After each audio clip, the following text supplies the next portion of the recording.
Welcome, ladies and gents, to Esports Wales Apex Community Cup. I am joined today by the one, the only Foxsake GG. How are you doing, my man? Very, very well. Very excited for tonight. This is the first time doing this with Esports Wales, believe it or not. But I think it's their first Apex tournament as well, so I'm super hyped for it. Couple of names that we know of, and we'll be keeping an eye out for, and a lot of new people joining too. So it's going to be interesting. Can't wait. Yeah, obviously, being their first tournament, us, like the viewers, aren't going to know too many of the teams. They might know people from their communities. Might know people that they played with or ran into, but it's going to be fresh. We're going to see and we're going to find the meta and the players and the teams to keep an eye on as the night goes on. So for us, this is an experience just like the viewer. And do you know what? I can't wait to see, as we've seen from previous tournaments, the meta, the style of play, the pace of play. And this is what I love about community tournaments. It's all so different. And it can only take one team to set the bar in the first game, and that can shape the rest of the tournament. So, coming into it, yes, we know one or two of the teams, but are they going to be the ones, the trendsetters, if you will, Foxy? Well, I mean, we're going to find out, right? So there's a lot of unknowns here. That again, unknown to ourselves, unknown to the Esports Wales as a whole. So we've got obviously Slayer John, head honcho of Esports Wales in Team One with his The boys big there. man. Be excited to see how they get on tonight. We got three of the Swansea University esports teams in tonight. We got their Masters, Diamonds, and Plats. So seeing how all those guys are going to get on as well. I'm going to be keeping a keen eye on that. And we've also got I believe it's the Gower College, which is again based in Swansea, their Owls team, Team 5. We've got team number 8 is a familiar face to us. We've got Kong, Radames, and Backshot. Backshot seemingly just walking through any tournament that he seems to enter. So whether he'll do it tonight, I guess that time will tell. We'll see how they get on. But yeah, it's looking like a pretty good lobby. We'll be hopefully starting the lobby pretty soon. I think we do have a couple of teams missing at the moment, but we will be getting into things very shortly. Quick roundup of our points and scoring system as well, if we can, please. There we go. So those not really familiar with competitive Apex and the scoring system, we're going with a very, very similar, if not the same system as ALGS. We won't be playing match point, though. For those of you that were going past that, we certainly won't be playing match point. But yeah, I mean, points are going to mean, they're pretty big. First, second, third, where, if you can be hitting there and getting all your KP throughout the game, then, you're really going to set yourself ahead of the rest of the lobby.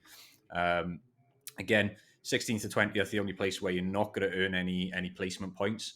But yeah, I mean, look, we're playing all 3 maps tonight: Kings Canyon, then we move on to Olympus, then straight on to World's Edge to finish things out. So there'll be 2 games on each.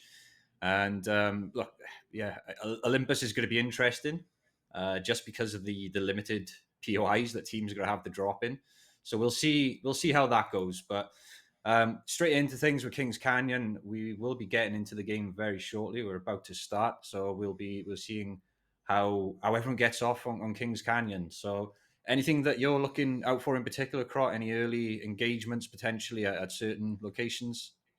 So for me, it's not even about the locations; it's about those the Swansea teams that you mentioned. Now, obviously, it's the three teams from the same university. Yes, they're in different tiers, but for me, they probably know each other very well. Mm. They probably hang out.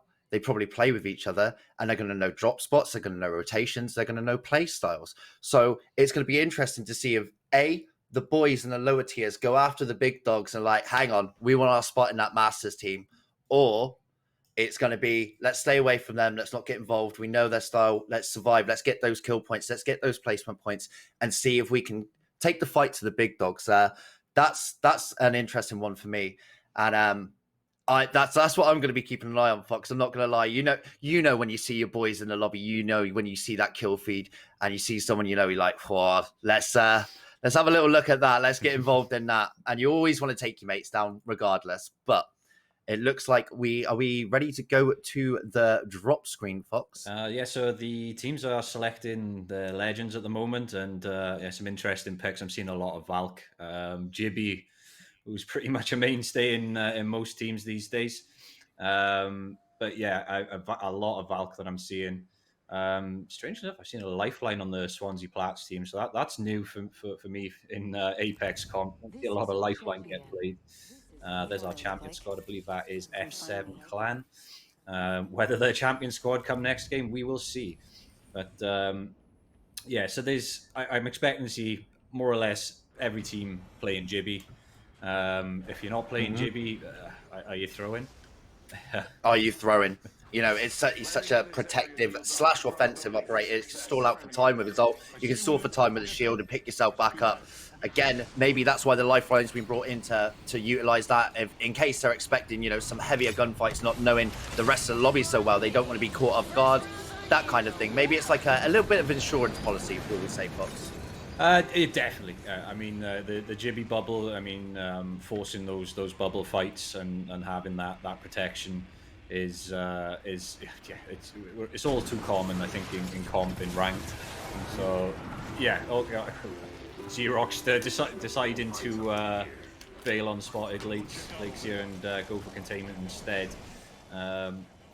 Decided that they didn't want any of that. I think there was a couple of teams that were trying to go to spotted lakes. If we can take a look there, we do in fact see two teams at least, one of which is a couple of the EsportsWales regulars here as well. We've got we're on board with Zadak at the moment playing Jibby, Lezai Zim on the Octane, and Yo Jojo kicking things off with Bloodhound here. So they're not alone here, Krot. So we might see an early engagement in spotted lakes.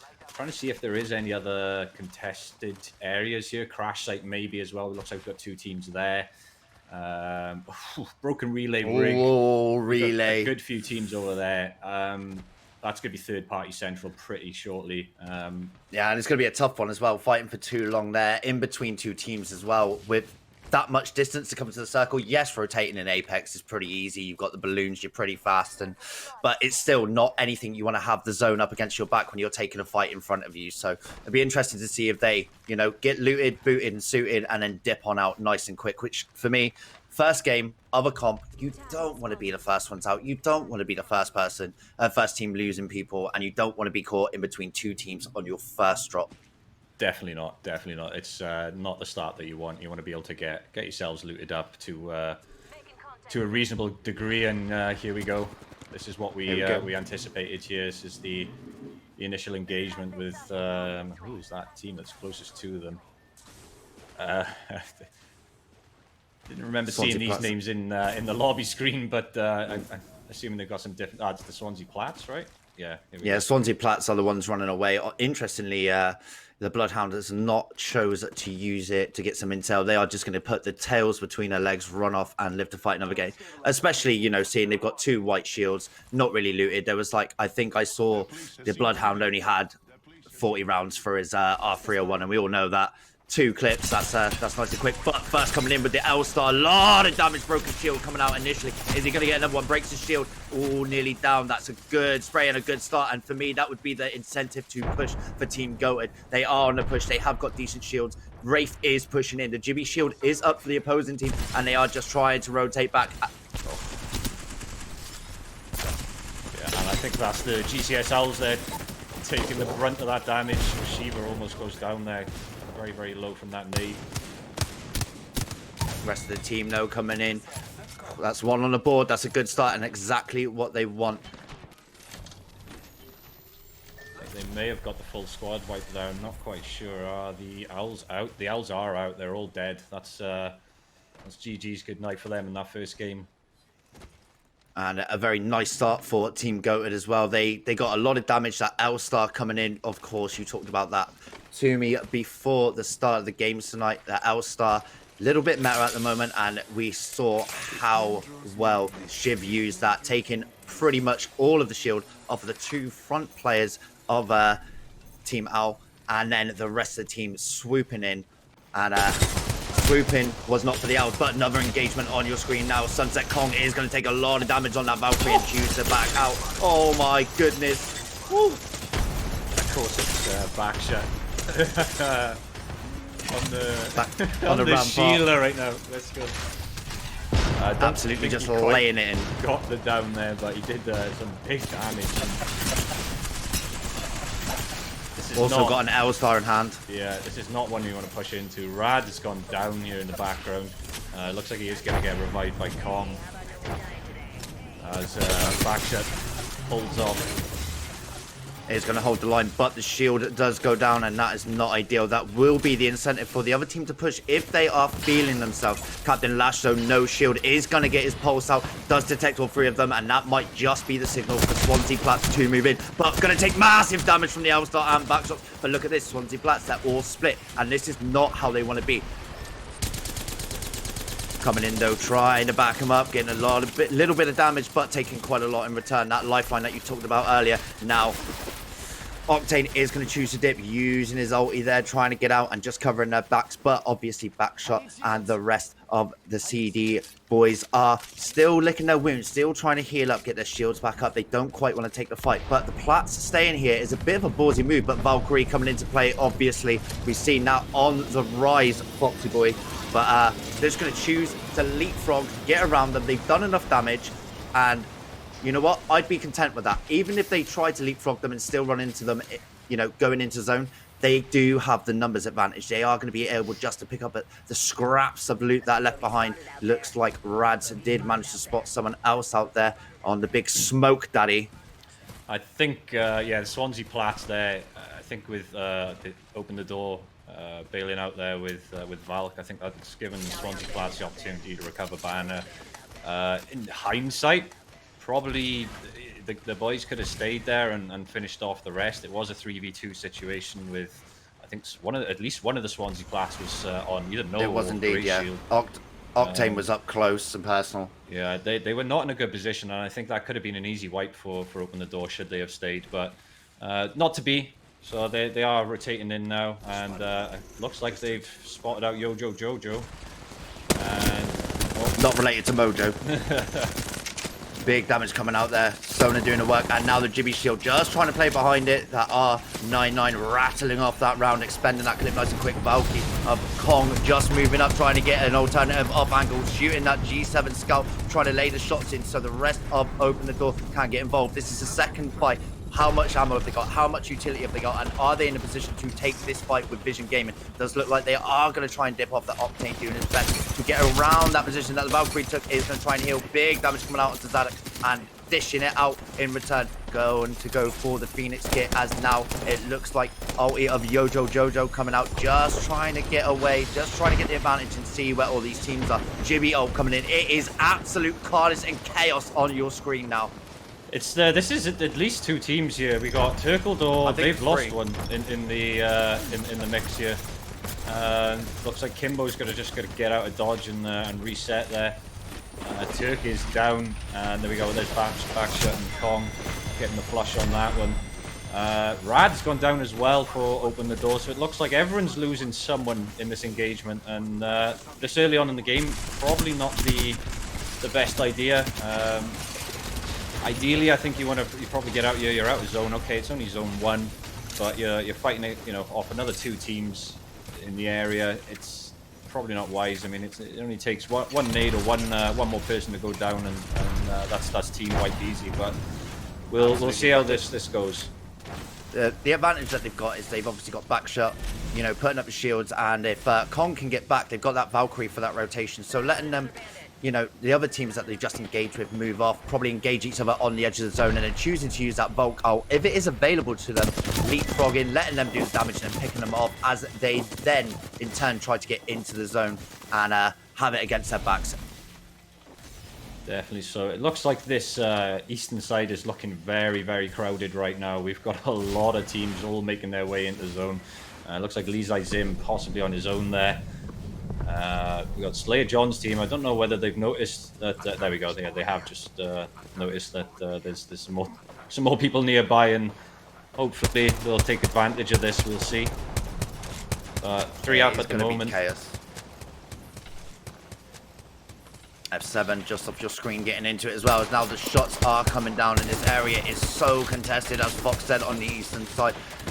We've got a Seer on board, and we've got the Bloodhound for Slayer John's team. Intel massive here, but Dinky is taking a lot of damage, has no shield. Same with Slayer Johnny is on that lifeline, as now Seer starts to use some of those abilities to gain some intel and slow things down.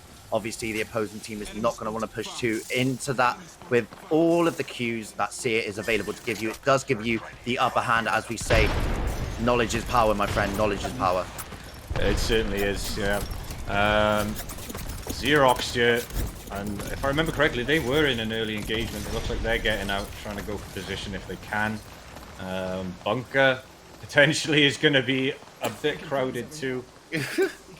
People not rotating early or getting zone early is, it's, I think, causing a lot of these engagements at the moment. So it's going to be interesting to see how this pans out. But at eastern side, if you can see, yeah, it's still quite crowded. Congested. Bunker, my god. Okay, so Bunker is looking like somewhere you do not want to be rotating through at the moment. It's always a bit of a hotspot though in ranked in pubs. You know, you've always got your gas daddy around there. We've seen all the YouTube clips, we've seen all the TikToks, Fox, and it is just a hotspot and literally the stomping ground of Caustic. And any team that has got there first, why not block it out?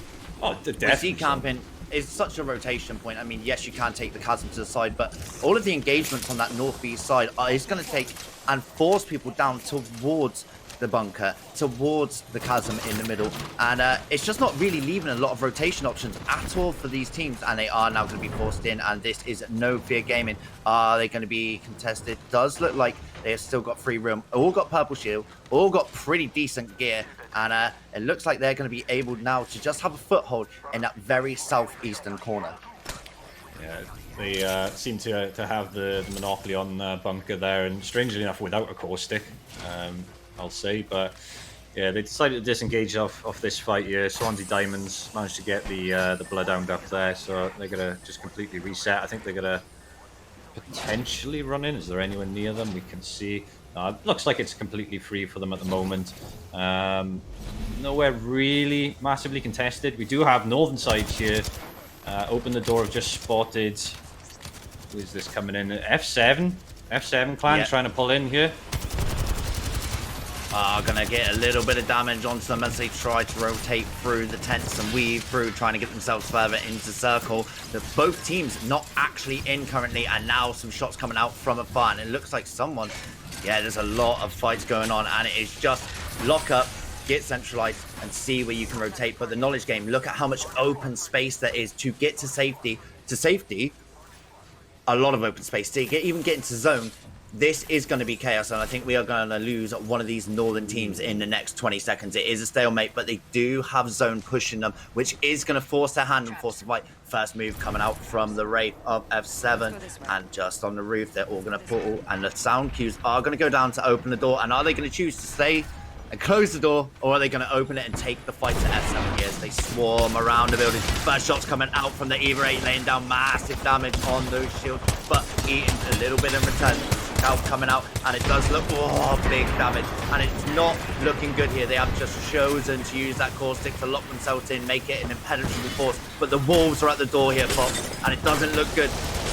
Massive coming out, laying in massive damage, but eating a lot in return. F7 clan could this fight be turned around on its head quickly. Visibility is low, and that's it. Back shot goes down. Redeems does get one onto F7 as well, and it looks like that is the wipe, and that is a good pick for them and a good team wipe that now gives them control of that northeast sector, Fox. Definitely so. It was, I think, certainly a risk deciding to bunker down in that small room. F7 quite hungry for that. We've seen they portaled directly to them rather than maybe rotating in and not taking the fight. They wanted the points there. They were confident in going into that engagement. And sadly, yeah, for open the door, they are out. They did get some kills though, so they're not leaving empty-handed. But yeah, maybe not the right decision to take there at that point in time. I think they could have maybe been the aggressor in that situation. They had height over F7. They could have maybe made a bit more of that situation, but here we go. That's Apex for you. And looks like Turkledor are engaging as well. They've just got a knock. Yeah, they've got one of the team knocked there. Jimmy Bubble coming down. but they are going to push and laying some damage down, just allowing the rest of his team to rotate off and get the ground back. But the Hemlock is going to ring out. 3Tug is going to eat so much damage in return as all 3 members push hard. Turtledore now taking big casualties and a lot of damage. Wraith comes around the corner and they've all got non-automatic weapons, and that's not what you want in this engagement. And it is all left on the shoulders of Kimbo now, and he is going to lay some shots down into Jibby. Jibby eating a lot of damage, but the swing comes out and No Fear Gaming show that they live up to their name and absolutely wipe them off the face of the planet. Yeah. Now, Fox, what we were saying about Open the Door could have been the aggressors. It's the first game. The gun skill isn't known, the meta isn't known, the teams to watch isn't known, and some teams will tread cautiously, but like K7 did, they said, right, we're not going to know unless we take the fight to people. We're not going to know who to look out for. And they did. They took the fight. They took the initiative. And I think that really caught Open the Door off guard. And now we are getting down to the later stages of the circle. And we do have another fight here as Captain Lash does get one onto ESW. Lazim. Swansea Platz. I'm not sure. I'm sure I'll get corrected somewhere. We always do, mate. It's the casting curse. You can't get everyone's name right, and someone will get angry or mock you for it. But Platz still going. They had that early engagement with Open the Door, who we were just talking about, and now the diamonds are coming up, and they seen someone. No, they haven't quite yet, but they still are not in zone. They have spotted someone out. They can big chunks of damage off of that Wraith with the red shield, but eating a lot in return. Not digestive TV. But now look, the Swansea Diamonds have lost Atomic Ninja. They have got his beacon, so they can deliver it, but at this stage in the game, is there anywhere to do that? And is it worth the risk? And with this many teams watching every little movement, getting themselves posted up, locked down into their end game location, are you even going to be allowed to jump out that ship? I don't think so. Yeah, you would expect that to be closely guarded. I mean, there are some audio issues at the moment with the respawn ships that they can maybe. You can go under the radar with them, but Platz here, they're not in a good situation. They need to get out now. But yeah, respawn. There we go. There's the mobile coming out from the Mighty Small. So I believe that they've got control of this area. Should they not get pushed, they should be okay. I think there is a team behind them that they haven't seen, and that's what's one of the other Swansea teams, the Diamonds team, possibly. Not Digestive. I've seen in the background there. They might spot if they try to get this res off and push that. Yeah, not Digestive. That's a fantastic name, I've got to say. Yeah. Would that be a Bourbon? A Bourbon? No. Rich tea? No. Digestive. Oh. Come on. But not digestive. Yeah, but... It's got to be a rich tea. It's like a digestive with no chocolate on it. Or a but he is going to take a lot of damage on your screen, and not digestive. Is scrambling, is on crumbs of health, should we say. And it looks like he is going to go down to Macy, and that... that big long boy. Yeah, McKee, that's the Swansea. I think we've got all Swansea teams left in. That was the Swansea Masters team there, I believe. I may be wrong. Now more longbows raining out the shots. You can hear it, and it's an intimidating sound, especially late game when you hear it ringing in, peering through those windows as you're trying to call something home. Circle is ever smaller though, and I don't think there's many teams in, and I don't think there's a lot of hard cover. And of course, late game in Apex is all about that hard cover. It's all about positioning, Fox, and there's not a lot of real estate left at all. The Masters are looking pretty here though. All 3 up, decent armor, decent gear to their names, and it looks like they are edging and tippy-toeing into zone as Macy does get a big hit with the longbow. Is he going to follow that up? Oh, yes he is. Going to take some more off of that shield. Just going to calm down though, not overextend. Yeah, they've just intercepted that Wraith portal. Not overextending though, they are just trying to get a little bit more ground as he does go and just find the corner, but doesn't get spotted. Gas is coming out, sonar detected, is all going ham, and the Swansea teams are now clashing horns. The Masters versus the Platts, I believe, or is it the Diamonds? But now trying to take the elevated situation, but they are now open to every team on the southern eastern side of that circle, and we've seen longbows in hand, and going up high could be the downfall of the Masters team here. But look at this team, just pinned into the corner, playing the edge, knowing that they can't really be pushed without taking a little bit of damage. Now just peering through the door, is going to open it, get a little bit of damage, not all that much though. Just going to let poke and prod, waste the meds, waste the shields, let them know they're there, and that this real estate is not going down for free. I think a wipe. Team Goated there that made the play to the tent with Wraith, and I think it's a completely different team that ended up getting them there. Swansea Masters losing out on some potential points there as well, but they are looking like they're sitting all right, KP wise, taking shots there.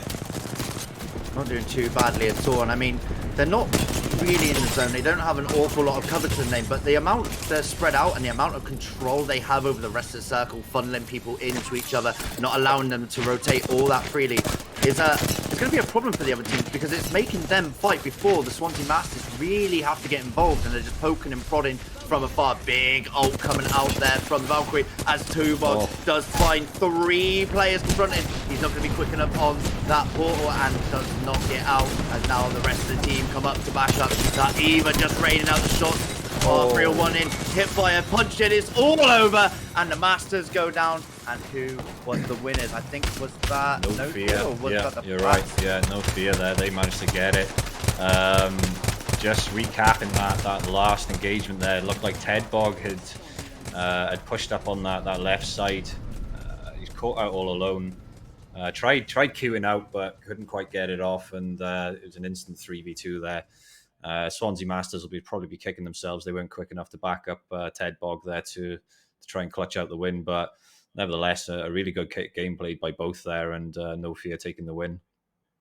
Yeah, absolutely. And I think No Fear, they spotted out the Valk, and they did a little bit of damage. I'm not sure if it was a longbow or a scout, but they did enough damage just to keep the Valk in that back position, obviously trying to anchor, help, give the intel, using that ability to jump up, gather intel on top of the ult. It took a little bit of damage, but she took a lot of damage in return, which meant that she wasn't up with the rest of the team. Wraith went to peek around, saw the full 3-man come in, and it was already too late. By the time you lose one at that end game situation, you've used your abilities, the Jibby bubble was down, it's game over. It's a 3-man push on a weakened team, and they played that fantastically well. But Fox, I think, is it time for a break while we get the next lobby and the scores together? I think it is, yeah. Hopefully, we'll be back with some leaderboards, and we'll see how everyone did fare in that first game. But yeah, we'll be back then with the second game on Kings Canyon.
Welcome back, ladies and gents. Now, what an exciting game one. But what I will say, Fox, is game one's always a bit of a funny one when you come into a tournament like this, not really knowing your enemy.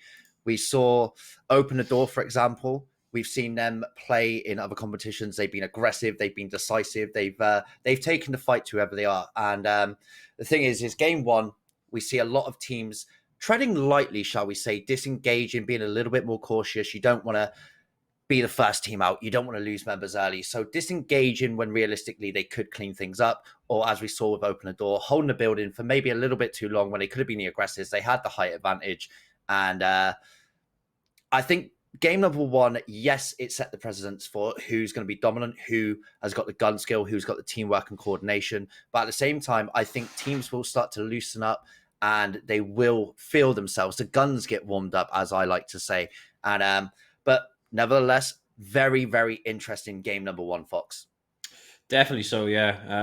I think we're starting to get an idea of who to look out for. Certainly, I think it was No Fear Gaming initially there who won that one, right? It was No Fear, if I'm right in saying. Yes, it was. Yeah, They played an excellent game there. All the Swansea uni teams as well. Really impressed with. They all made it into at least top 10, if I'm right in saying. I think even wrong. top 5. Top 5 could be.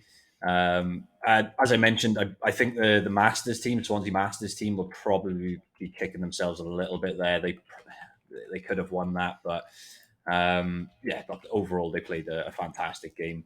As did No Fear Gaming, and props to them for walking away with the victory there. But yeah, second game. I mean, we're not going to have another opportunity to come back to Kings Canyon after this, but we'll see how the teams fare. I think everyone's kind of got an idea now. It's a bit chaotic. I think the circle wasn't very kind either, was it? To be honest, there's a lot of open space. I would be looking at much earlier rotations than what a lot of people took. There seemed to be a lot of hanging around there, really.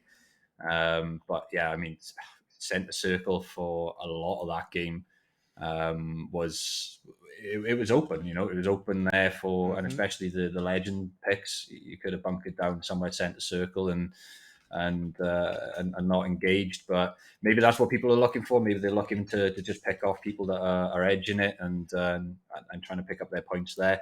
We'll see, I guess, in the next game how people play this time around, whether they change their strats, whether they don't.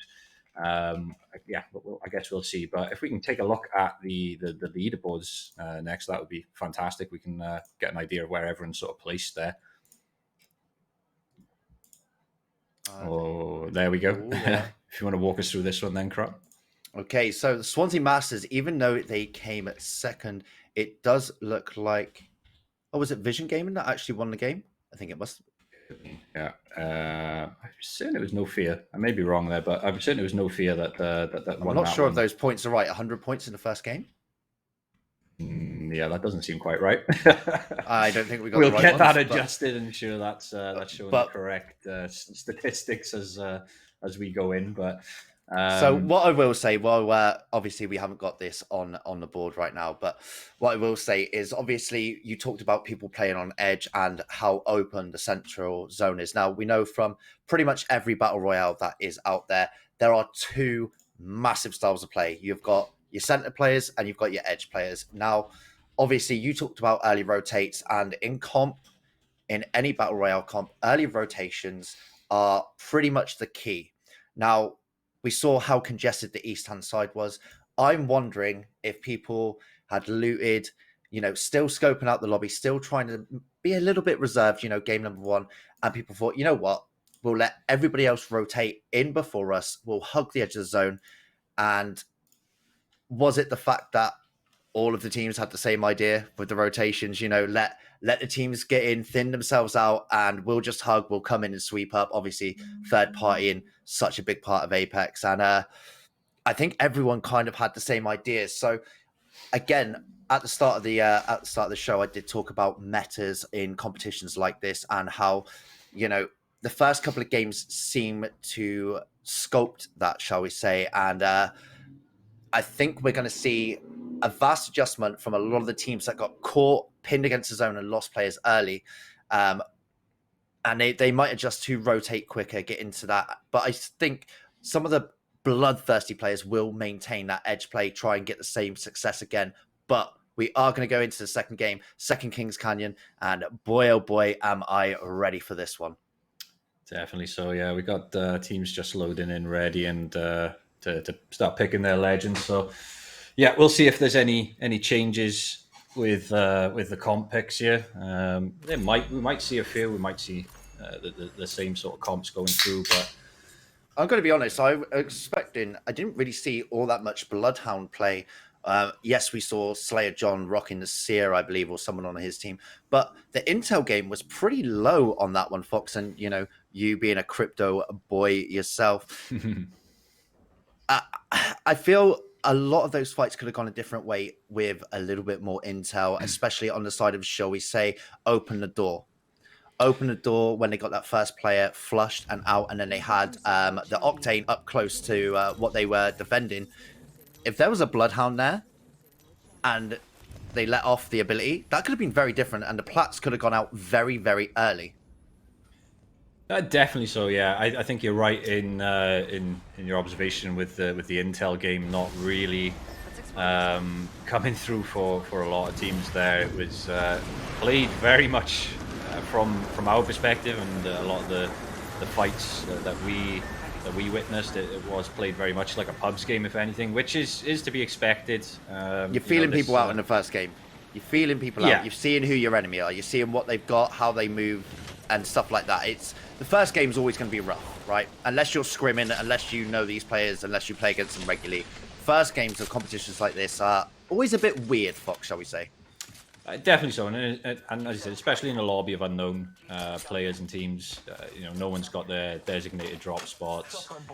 You don't know who you're coming up against, so it's very much decisions are going to get made on the fly, and you just got to deal with what you're facing, really. And I think we've seen teams that are doing so. Maybe teams that haven't dealt with it as well. But again, only first game. This is our second of the night, so we will see how the rest of the lobby fares as we get on with proceedings.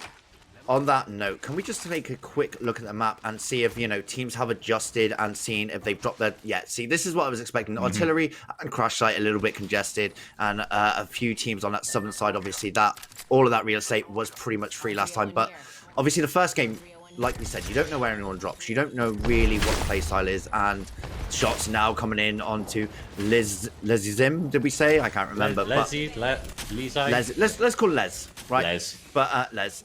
Good old Les. But I think we'll see people adjust their drop spots. Obviously, like we said, there's no scrims, there's no drop spots. No one knows where anyone's going, and we tend to see a gentleman's agreement, but in the first couple of games, and as nights go on, if you got extended periods on, say, map 3-4 games, I think the drop spots would be very different, and people would allow that gentleman's agreement to get going, loot it up, and take the fight later on when everyone's geared and ready for it.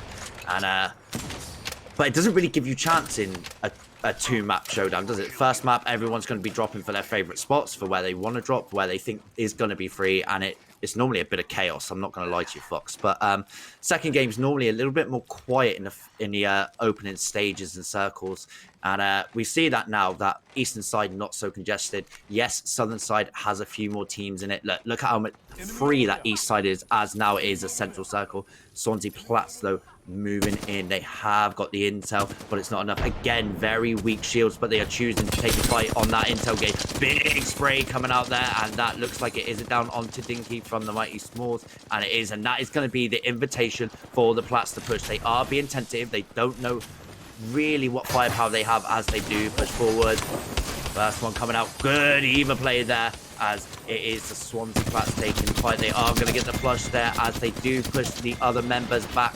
And they're just still taking the fight, pushing forward, trying to get those points to get another one down. And a flush as well. And it's just left down to Slayer John. And unfortunately, the big man himself, EsportsWales, is left on his lonesome. And is going to have to scurry off to fight another day. Yeah, I don't think he's going to be very happy with that. But I think right choice there. His team was just hounded by the Plats there. And Slayer John managing to get out of danger for now. I think he's probably going to want to try and get banners to help his team out. I don't think that's the play here. It's probably not the play, no, with the Plats. When you're by yourself, when you've got a big team behind you, you go into full rat mode. Yeah. Is it worth it? They're going to be looting. They're going to be waiting for that. And if I'm not mistaken, is it on the way to zone? It is. So they know he has to come back. They have the utility of Captain Lash there. And it's just not a nice prospect. If I was him, play late, play ratty, try and get himself some placement points. And unfortunately, there are some situations where you have to take the tactical hours. We're in another fight already, and it is the Swansea Masters now confronting. Big shots coming out there. Shiva does go down and is flushed immediately. Tedbog does even things up.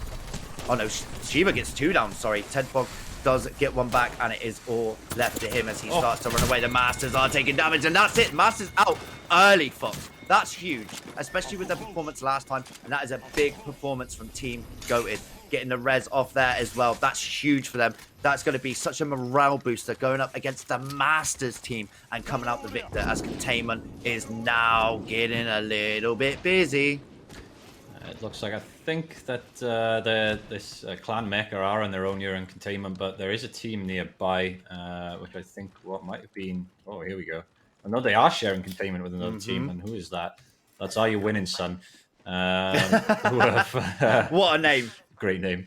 So yeah, they've decided to hunker down in this building here. I don't know if they're aware of Team Goated or not yet. They have spotted them out, it seems. Whether Again, no info operator though. Yeah, so playing with the Loba. I mean, they've got a Valk, so they can get beacon information, circle information, but I've not seen it from any of the Valks in the lobby so far. Maybe I've missed something, but nothing. Again, we mentioned it last game. There's not a lot of intel going on. It's just sort of played like pubs a little bit, but Are You Winning, Son deciding to take the early exit here, and again, probably the best decision as they do spot out another team here. Big shots there. Fire Beavers. Okay, and they're getting out of dodge too. They don't want none of that. I think that's the right call. No shield there. And just choosing to back off, live to fight another game. And that's the thing. It's all about picking your fights here, Fox. And, we see a lot of, especially pubs players that have got cracked aim. We all know a player that has got absolutely cracked aim. And when they first dip their toe into that competitive field, it can be an absolute shock. I mean, as me, you, and Milky learned when we first put our toes into a competitive PUBG, and we got sucked off the face of the planet. And coming into it with that aim isn't enough. You need to know how to rotate. You need to realize the meta of play and how some of these players are going to play. And I did want to touch on that team that we were looking at on Containment. They had what I would like to call a guerrilla warfare squad. They had people that can dip in and out of combat very quickly. The Loba, obviously, with a bracelet as the first knock comes out on the fight that is on your screen. And that is your boy Crypto going down early. Gas Daddy is doing the work. Kami is just looming in that. And I'm not sure that's what play. Big shots coming out from the Eva now.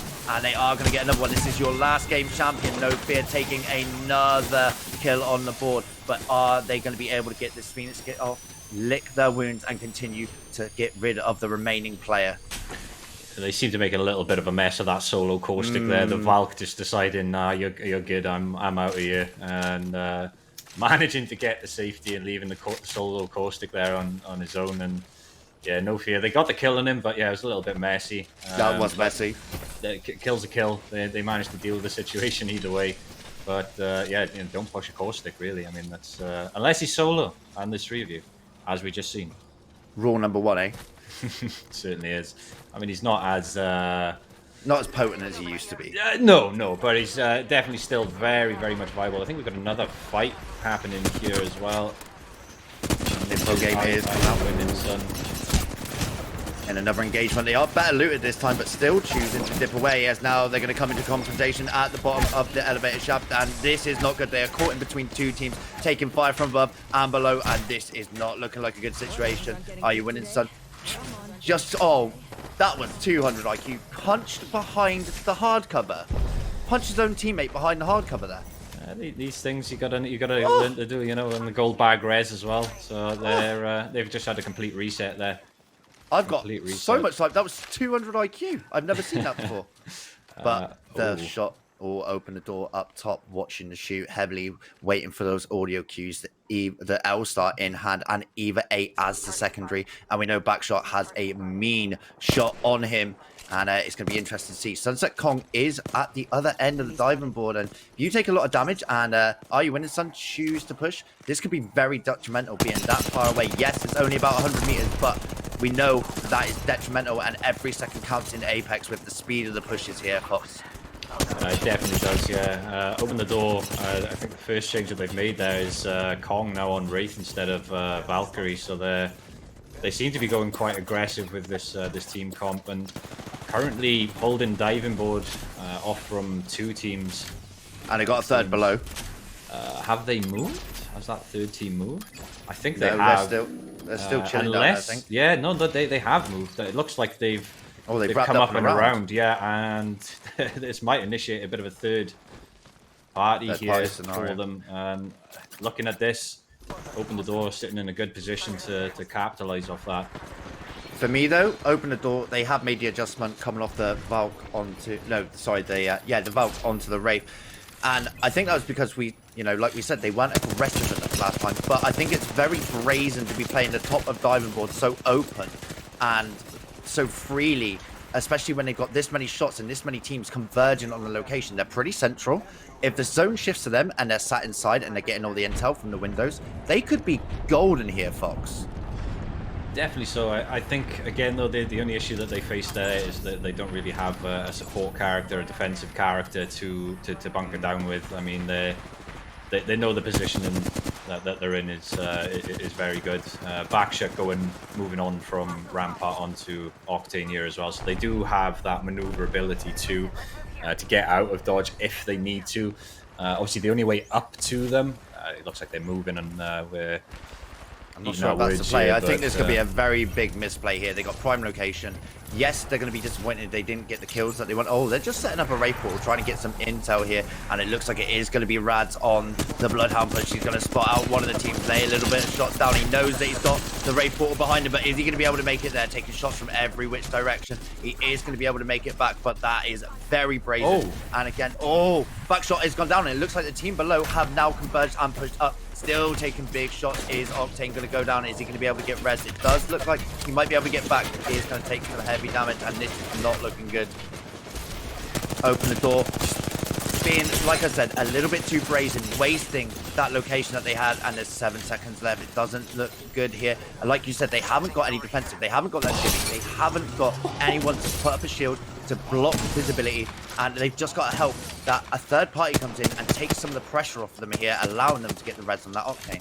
Open the door, do manage to get him up, and Backshot is going to be able to lick his wounds and get back up on his feet. And this is what I think they need to play. They need to play, get the intel, and sit in that castle on top of that hill, Fox. So yeah, it looks like they've at least tested their reserves there, pushing up onto, I think it was F7 at the time. We've seen Backshot. Who they lost the fight to last time. Yeah. Oh, no, it was Shiva that took down Backshot, who was the team. I mean last game. Right now. But yeah, F7 is who they lost to. You're absolutely right. Yeah, it was the team that they lost that engagement to last game. I think they just got absolutely wiped from that Wraith push. But yeah, Backshot getting shot by the team in the tunnel and getting knocked to them, while Kong and Rad both pushed on to F7 at the time. So.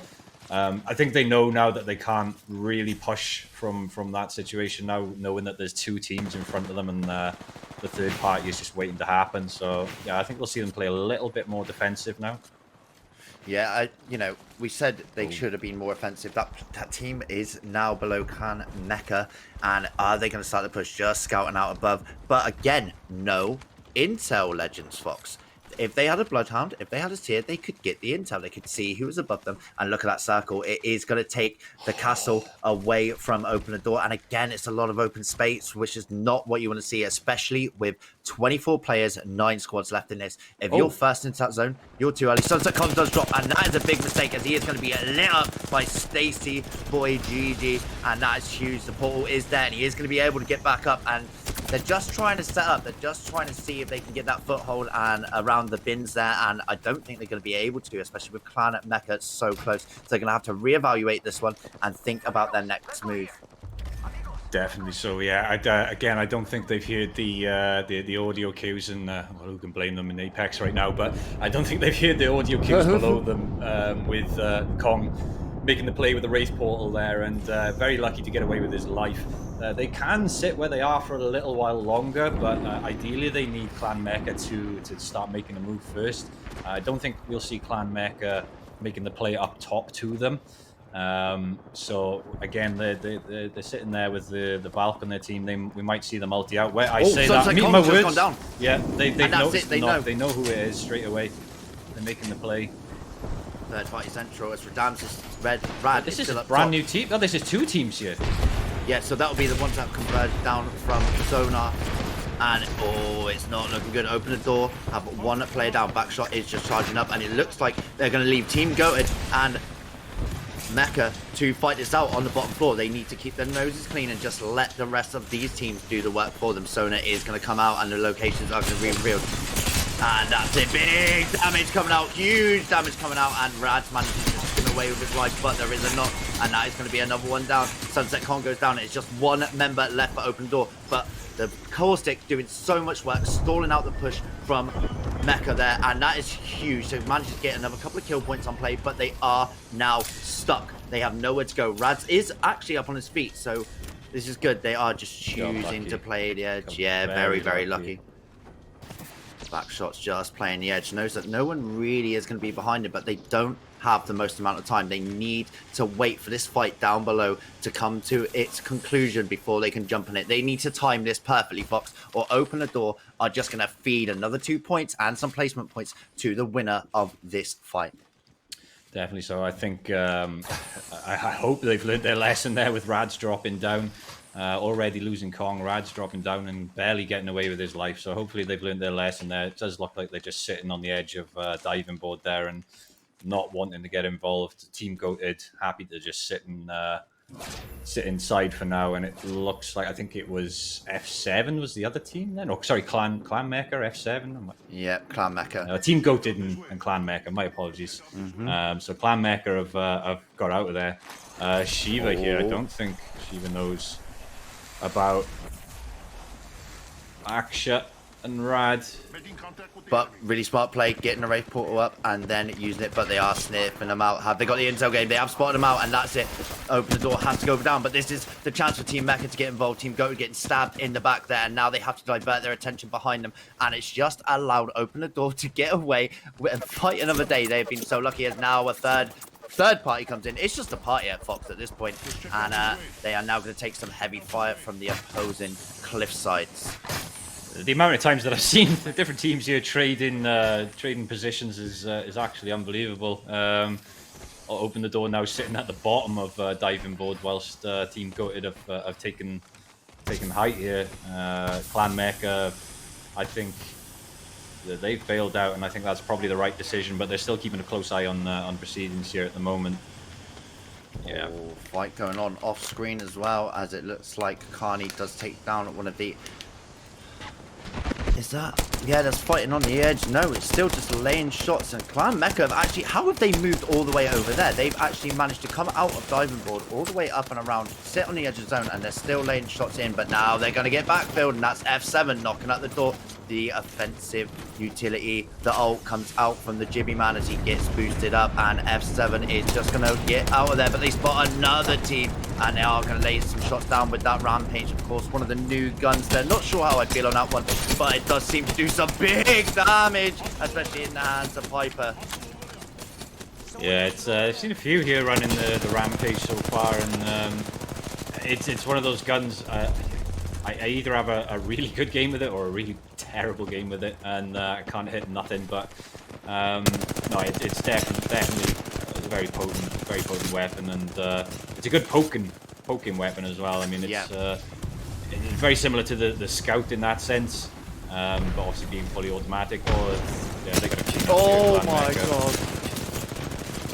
Big push coming out from Stacy Boy, as it does look like this is going to be a clean wipe. Oh my goodness, that's exactly what you want there. Now they've got themselves a bundle more loot, as it looks like Shine of the GCS Owls is going to Again, Lucas Williams rotate off, and he might have found himself a nice little cubby here just to sit and play a little bit late. But Farmer Joe might be able to get eyes on him, and it depends where the rest of the team that just wiped his crew. Depends if they choose to fall down on that team.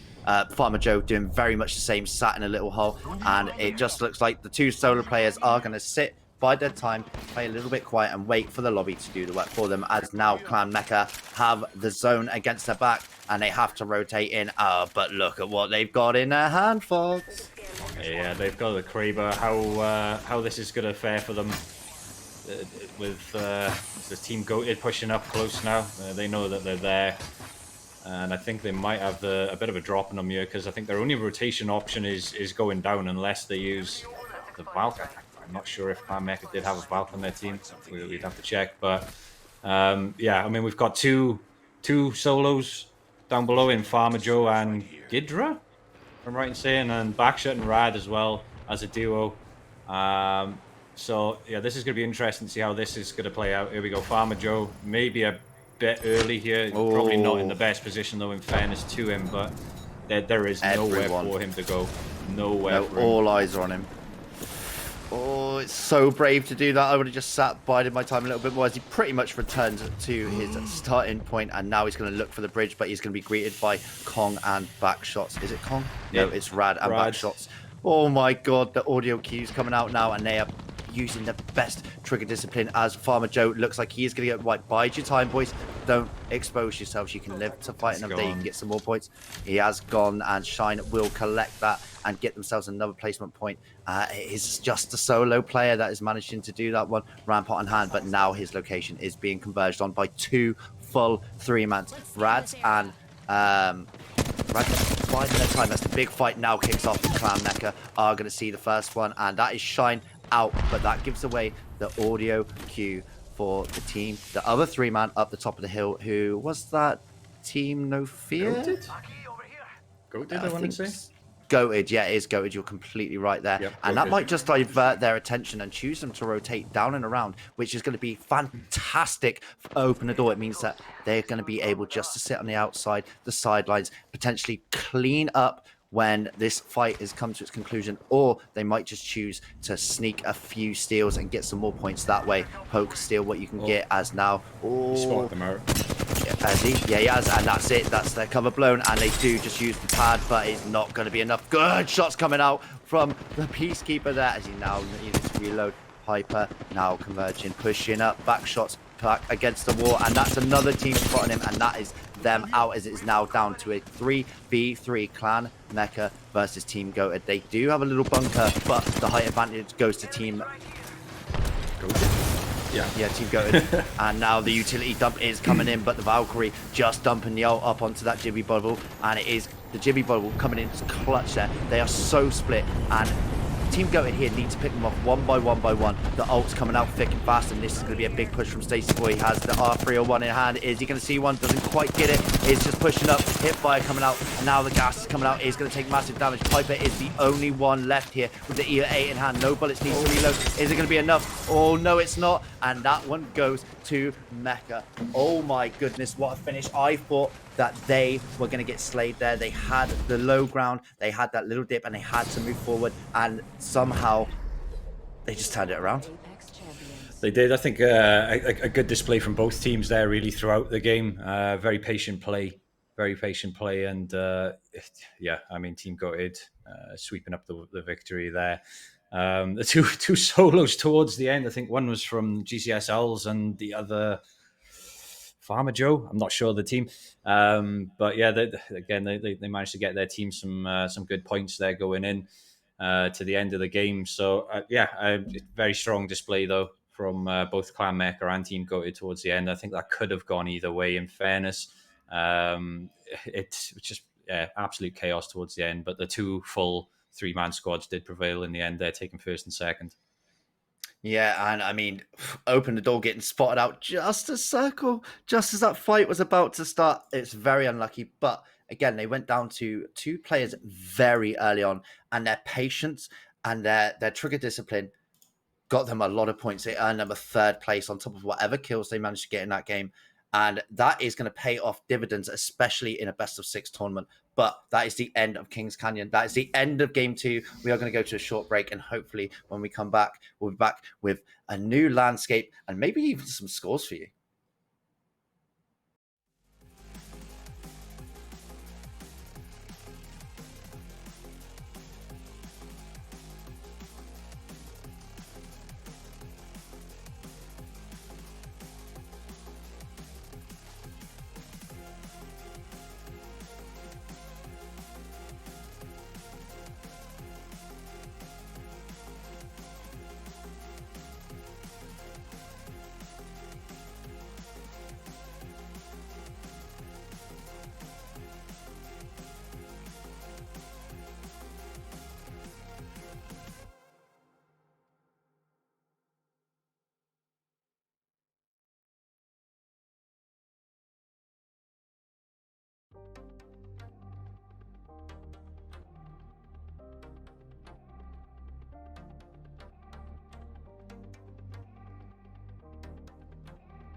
Welcome back, ladies and gents, and we are back, and things are interesting. The meta is starting to change, to evolve, and we've seen some big adjustments from teams and how they played in that game. A lot more drop in, very differently to they did in game one, scrambling for those central locations. Still, we had some edge players, but I definitely think we are starting to see some teams making the adjustment and already understanding how people are going to play.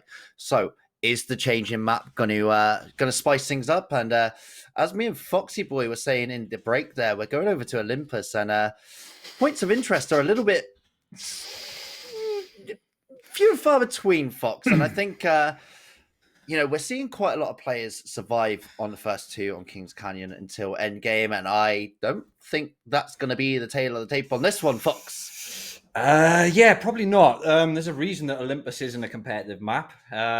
So it's going to be very, very interesting to see how this one goes. Olympus, yeah, does suffer with being quite a large open map, but not enough POIs for 20 teams to drop in. I think the teams are going to be the ones suffering, not the map. Yeah. We are missing 3 teams tonight, so maybe that'll help. Maybe it'll give people a bit more room, but straight off the bat, I'm expecting fights. I'm straight away. I expect people to contest each other just because there simply isn't anywhere else to go. So it's it's going to be interesting. So we got 2 rounds of Olympus before we move on to World's Edge. This will be our first one. So yeah, going to be very, very, very interesting to see how people adapt to this. Anyway. Yeah. So from a playing point of view, and I know personally from playing other games and comp, hot drop in being contested for your drop spot, let alone a map that doesn't have that many drop spots, shall we say, because no one wants to loot shacks, no one wants to loot solo buildings or small compounds. They want the big points of interest. You want to get geared, you want to get ready for your fights. Being hot dropped, fighting from the bat, and then having to sit there for 20 minutes and watch the lobby tick down is no fun. And also, it can take away from your momentum. Your hands can get cold, your morale can go down. And suffering is going to be what this map is, and it's going to be, like you said, seeing how teams adjust. And those 3 teams not being in the lobby might open up some breathing room, but I don't think it's going to do a lot. There's going to be a little bit, like maybe 100 meters or so, but there's some big hot spots here, Fox, and I think this is where we're going to see the dominant teams start to swing, start to puff out those chests and show that they want the drop spots. They're not to be messed with, and they will get where they want. And I think this is the perfect time to show that and to stomp your authority on the lobby, which we haven't really seen too much of. Again, people very tentative game 1. Game 2, not so much. But this, when there's not much open and available, is where you get to puff out your chest, get to show that you are here to party. And, it puts you in good stead for games 5 and 6, because people are going to readjust and rethink their drop spots and their points of interest that they want to go to. If you can win consistently on a map like this where there isn't much, you're not really going to be contested on the next maps. You're going to make your enemy plan accordingly to it. And I think, again, this is where we're going to start to see the meta evolve in game 3. Certainly so. And yeah, we'll be starting very shortly. If we could take a quick look at the leaderboards after game 2, and I believe now we should be correct in stats here. So we've got No Fear Gaming sitting very, very comfortable. A big wedge in between them and Team Goated, sitting on 43 points with 28 kills. That's the same points as second place just for kills. Yeah. That's massive. I mean, it's still, again, it's only after 2 games. A good game for either of these, maybe top 5, top 7 teams could propel them into that similar position. But yeah, No Fear Gaming are the ones to beat right now. Swansea Masters, Platts, all sitting in top 5. I mean, yeah, our top 8 teams there. I think, as it stands currently, we'll be seeing these in contention to potentially win it. But No Fear Gaming is the ones to beat at the moment. If we could see the bottom 10 of our leaderboard, And here we go. So Fire Beavers, Xerox, the Swansea Diamond team, a Hawker Vision Gaming, followed by Slayer John and Non-Namers, who make up the bottom half of our leaderboard. So they've got a lot of work to do on these next four games. So we'll see if they can pick up some points, hopefully pick up some kills, because it's looking a little bit empty there for them. Fire Beavers sitting at the top of the bottom half there with 3 kills, which is really not a lot after 2 games. So hopefully we'll start seeing some of these guys start picking up points through kills and maybe some placement points too. It'll be interesting to see. If we could take a look at our kill leaders, we can see, I'm assuming we're going to see No Fear Gaming. Yep, there we are, Streamy. And I don't think we've really talked about Streamy much tonight. I mean, we've talked about No Fear Gaming quite a lot. They've been very consistent. But Streamy with 14 kills so far. That's quite the margin. Carney and Shex then just following him as well. So that's the whole of No Fear Gaming sitting in the top there, followed by F7 Clan. That's Gidra, who I think was a solo in that last game that we'd seen. Done very well again to get a little bit more position points for his team. Shiva of Team Goated leading his team with 5 kills. 5 from the Masters and Shine from Owls. RPL's Loot Sack from Swansea Platts. LP Warrior Live from Team Goated again, making another appearance there. And Are You Winning Son? That's Empathio, I'm going to say. So it's, again, anyone's game there, I think. Obviously, Streamy, the one to catch up with. We'll see if No Fear have a repeated success on Olympus. Again, it's going to be interesting. I'm not really sure what to expect from this other than early fights off drop. Yeah, so obviously the change in map, and we talk about this in every competition, every battle royale, it can come down to home field advantage. Everyone's got their favorite maps. You know the terrain, the layout like the back of your hand. And some of these teams also might just be slow starters. We've seen it in PUBG competitions, Apex competitions. Some of these teams come alive in game 3, game 4, and absolutely walk it. We can think about the R6 boys and Coffin Dodgers tournament. They had an abysmal first 3 games. The last 3 games come out swinging. And it's about learning the meta, learning your enemy, and warming those hands up, getting those guns firing on all cylinders. And I think the thing that we're seeing, especially with No Fear Gaming, and why they've got such a prominent force in the top, 3 of that kill count, is because they push as a unit. They are all 3 side by side, laying into the same enemy. The comms are on point. They're not coming around a corner and seeing 3 different enemies and all focusing on a different enemy and taking individual 1v1s, which again can sway the tide of a battle. They're taken one by one by one as a 3-man, and it's decisive, it's quick, it's clean, and that's how they are on the kill count. They are obviously rotations, the cores, and the placement. Map placement is a very important part of why they're doing so well. But what a performance so far from them. Absolutely decimating the lobbies. The same amount of kills as second place has points. So we'll see if they can stretch their lead, if they can continue that momentum, because again, we know there are some very momentum-based teams. So if they can keep the wheels turning, they might just roll away with this one, Fox. Certainly will. So it looks like we're getting ready to go into Olympus now. So I suppose let the carnage begin. We will see how things go. Few spots that I'm expecting early fights at is probably going to be Energy and PlayStation, which is Hammond Labs. There's a couple of other spots which I'm anticipating might hold a couple of teams, but again, we'll see whether that does or not. But yeah, as I mentioned, I'm expecting early fights, contested drops, and just absolute chaos. So we shall see. And again, we'll see if there's any changes in team composition too. So we had a couple of switch ups that last game. So I suppose, yeah, we'll see what happens there. Again, yeah. Just another point as well with the POIs. Yes, they're very limited here, Fox, but thinking about it again, some of them are very, very big, and they can easily house a couple of teams. If you've got some passive players, if you've got some people that are playing for placement, waiting for that late game.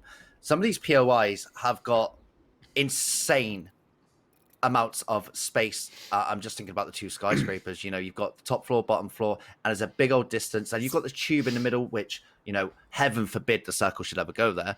but you Butthole. can lock down the middle, if you want to call it that. That's what it's called. I was trying to be PC, but here we are. We've got the champion squad on the screen. But yeah, so some of these POIs are absolutely huge. They're massive. So it's going to be interesting to see this. And again, if we get that chaos that you've been talking about, or if we're going to get a little bit more of those gentleman agreements early game, as now we get into game number 3 and your first game on Olympus. Certainly so. So one place that I was expecting people to go, which can house plenty of teams, is Rift, and there's not a single soul at Rift. Yeah, so I'm fully expecting to see people contesting each other. Yeah, we got Carrier, which is, yeah, I think the Slayer John's team has gone to Fight Night, so they're going to get some pretty Gucci loot from there. Tyrone the Royd and his boys. Oh, Estates is the one that I thought would be contesting. There are 3 teams in Estates right now. This is going to be a bloodbath. Are they all going to stick to it? 2 by the looks of it. The other team decided to pass on that one. So it's the Swansea Masters and Swansea Diamonds. Okay, so this is interesting. We'll see how this pans out. Digestive with the Sentinel. Deadly in some hands. See if he sticks with it. Hope he does. I'd love to see some Sentinel play. Yeah, and I mean, this early in the game when people have not really got their shields ready, they've not really got that much loot, an opening shot from a Sentinel could open up just the bloodbath that can begin. If you get a knock, if you take someone's shield off, that can just be the incentive for the rest of your team to push and push hard. Get that early fight out of the way, loot in peace, and have your guns, your hands, your morale ready to rock and roll for the rest of the game. Those early fight wins mean so much, Fox. They certainly do, and it seems to be a little bit of a stalemate here. It does look like Swansea Masters are above the middle building here. Ted Bog leading the line. But there we are, 5s. Getting some damage. Here we go. I think we're going to see Ted Bog goes down. Early engagement now coming out, 5s with the Havoc and the Hemlock laying it into the Jibby, who had the L-Star, and 5s manages to escape with 1 HP in the drink. He's going to find the off angle. Oh my goodness, takes the shield off, and it is going to boost up his shield, but with nothing in the back pocket, he isn't going to be able to use it. Jibby's shield does come out, and this is dangerous, but the rest of his team are there to back up. Just pushed in and absolutely decimates him with the shotgun there, and that's the early wipe for the Masters, and they're proving why they have got that rank against their fellow uni teammates. You know, on to Fight Night here, where we've seen Slayer John's team drop, and I believe this was Tyrone the Royd, and yeah, we are non-aimers, so they decided to push this early, straight over from Carrier, and they smell blood right now. They're going straight after Slayer John here. Oh no, buddy. But interestingly, non-aimers living up to their name with 0 kills so far, so this could be the start they need. They've all got decent loot, as now they surge forward. They got the first knock, L-Star in hand. He does spot one, spots the other, and that's it. That's a clean wipe, and now they have warmed up. They're feeling themselves now. The non-aimers starting to dispute their name a little bit after that. That was very clean, very concise. It certainly was, yeah. I'm trying to see where we got the next. It looks like, yeah, here we go. So it's the Fire Beavers getting shined super low. Shade GCS Elves, right? Yeah, there we go. There they are. They're managing to get away with that. No shields, but taking the victory there. So as we anticipated, early fights, early contested drop spots. We've seen it all. Down to 10 teams already. 10. There we go. So it looks like everywhere else seems to be somewhat clear right now. Maybe we've got energy is free too. Yeah, so I think that Hydro. Yeah, okay. That could be the next fight. 3 teams running around that sort of area. No one, surprisingly, in Hammond's labs though. You're absolutely right. I expected that to be contested as one of them, but there we go. Maybe that was the thought process of the other teams, obviously not wanting to get into those early skirmishes and choosing to stay off that very central point of interest. So, and it looks like Xerox want none of that fighter team go in. Who can blame them after the games that they've been having? Completely disengaged there.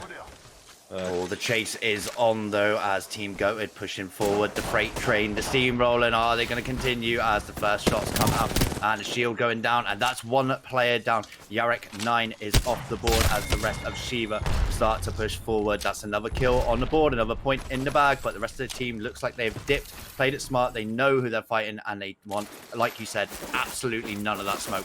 Shots coming in from the side onto Shiva, but he's going to get back to safety and be able to heal up as the rest of the team come up the zip and start to think about their rotation down that western side.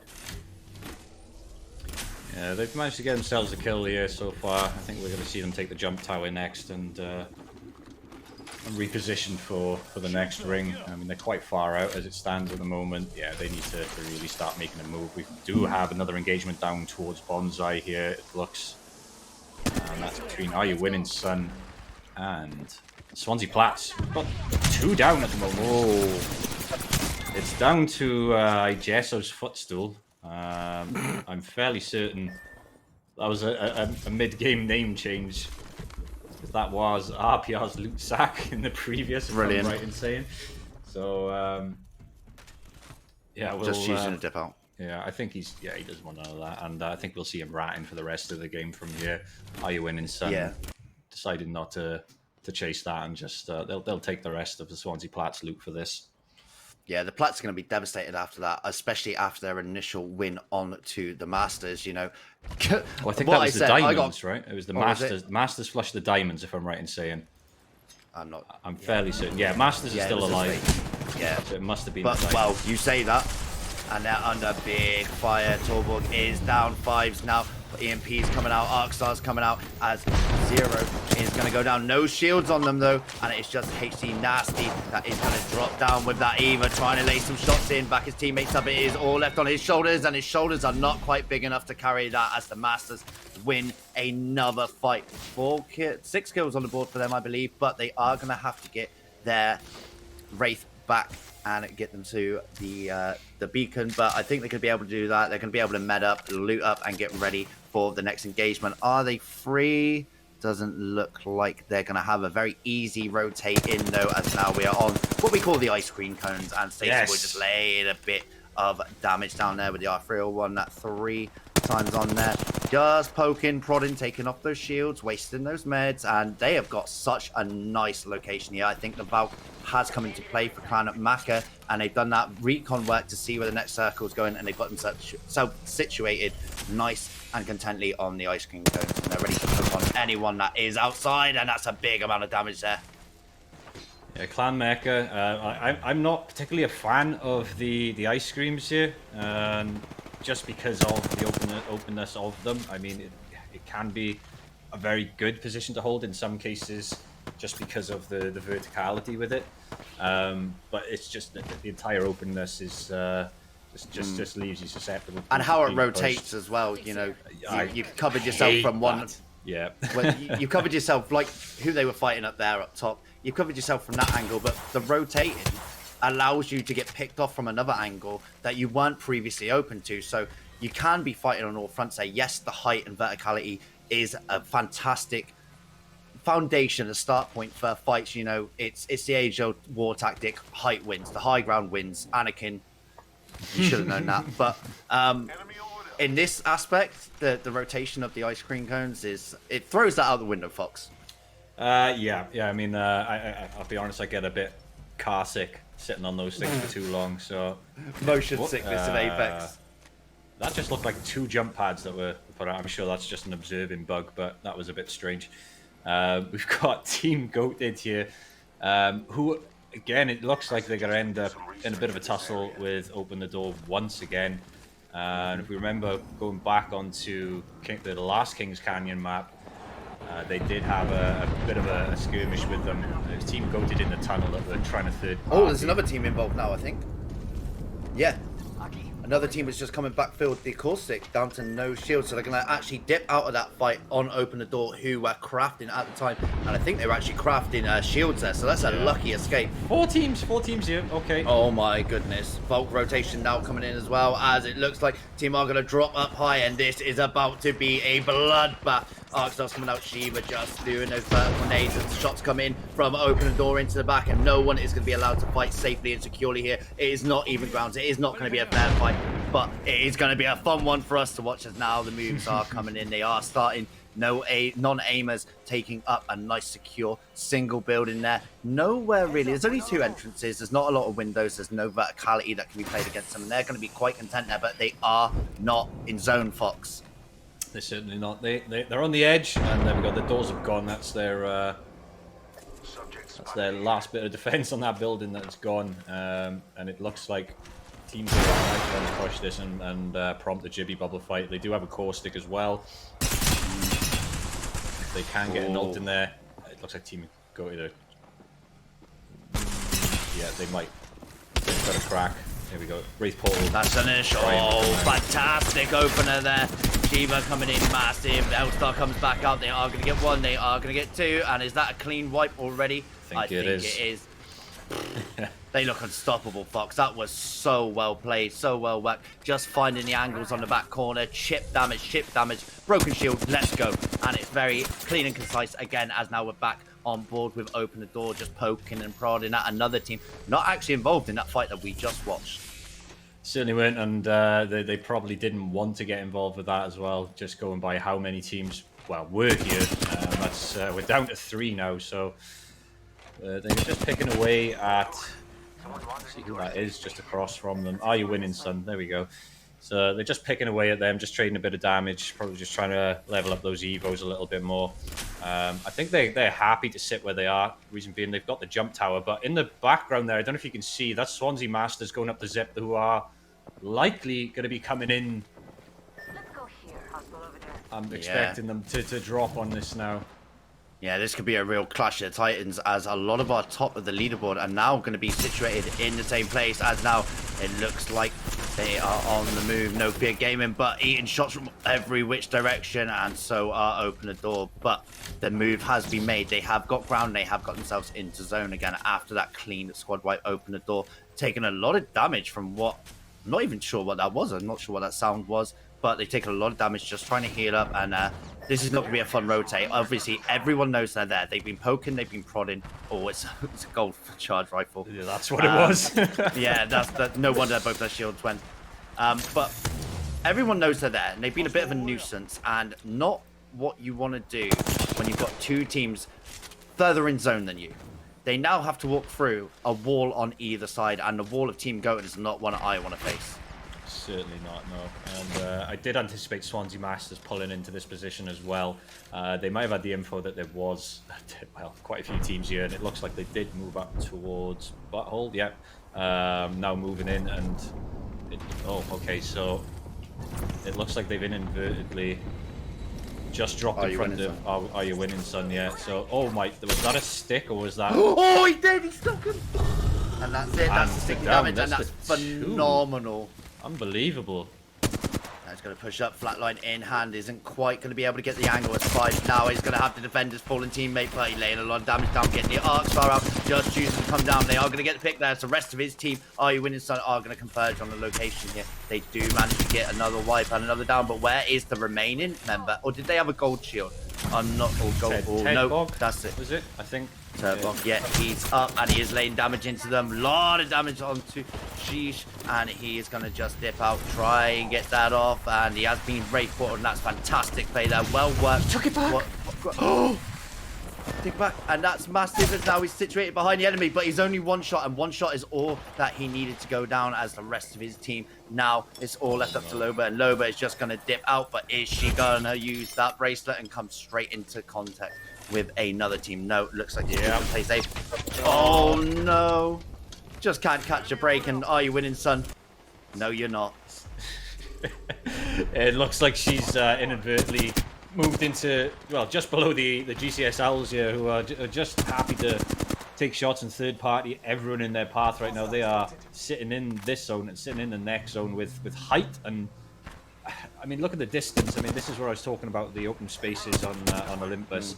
I mean, I'm only seeing flat lines and shotguns here. I mean, none of them have really got any range, which is a bit of a disappointment. You'd like to see maybe a longbow or a charge rifle come into play here, because they would just absolutely decimate anyone in front of them. Look who's just come into contact though, and it looks like just off screen, Open the Door has come into contact with Team Goated, and it looks like they are actually winning that fight.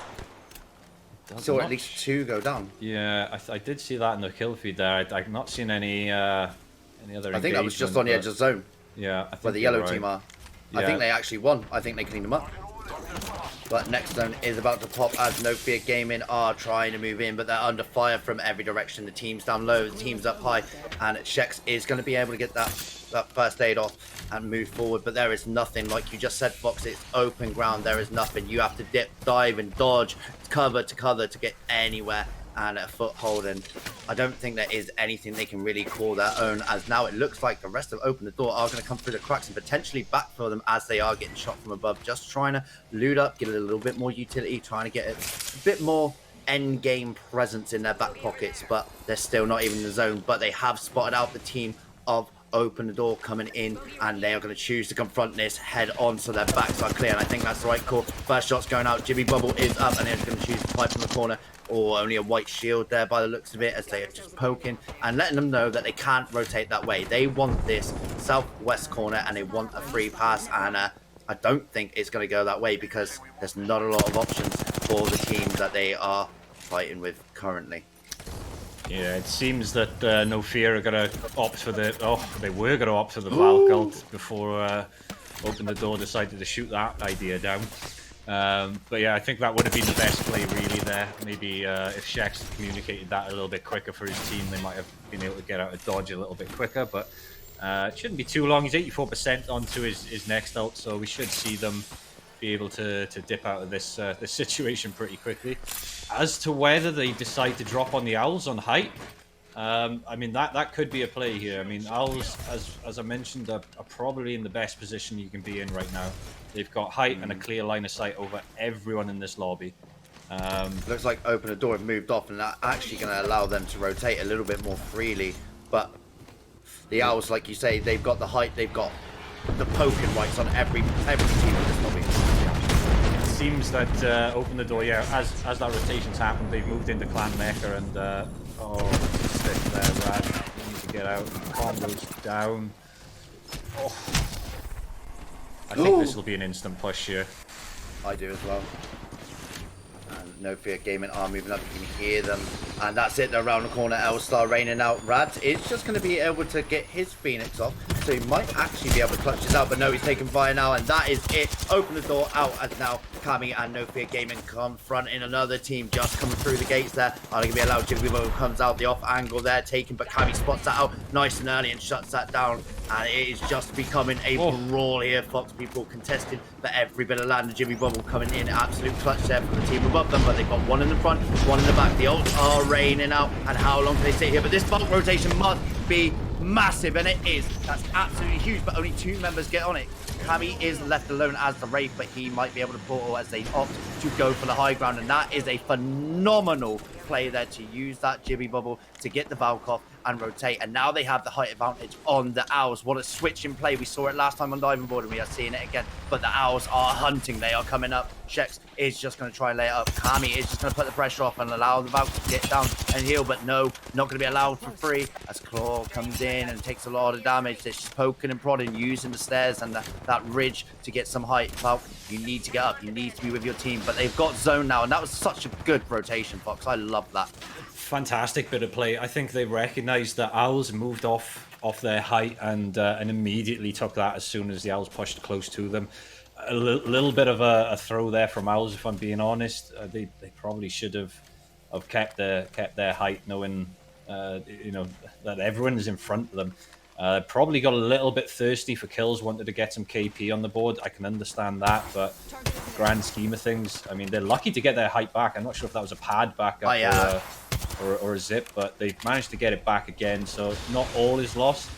but they've now got No Fear Gaming to deal with, and I think Piper Gunn here is. I think this is GG's and good night for him, but oh my! Oh, the push! What are you doing? That's so brazen, and that's one team member down, but they have been backfield. Tasty Boy is round the back, and he's going to be chased down. Cammy is hunting, and it is going to get the drop on him. That's another one down, and that might be a throw there from the Owls as they allow two of their teams to go down. They did have height. If you look at the minimap, they have got exactly the same location, evenly separated in that circle, and they choose to be decisive while they were a little bit preoccupied with the solo, but no, it does look like they've still got some players up. Shex is going to drop off his ult, not get any damage there, and Piper solo living close to the wall. Oh, is he going to get peeked over? Jimmy Bundle just coming out, going to buy himself another second as he gets dropped on, and again, that's brazen. If the Owls hear this, they're going to pounce. Jibby is managing to get away. He does get away with the shield, but the red shield coming out, and it's not good enough. Carney is going to win that and get another kill point on the board as the rest of his team still occupying that high ground, just waiting. It's a bit of a stalemate now, Fox.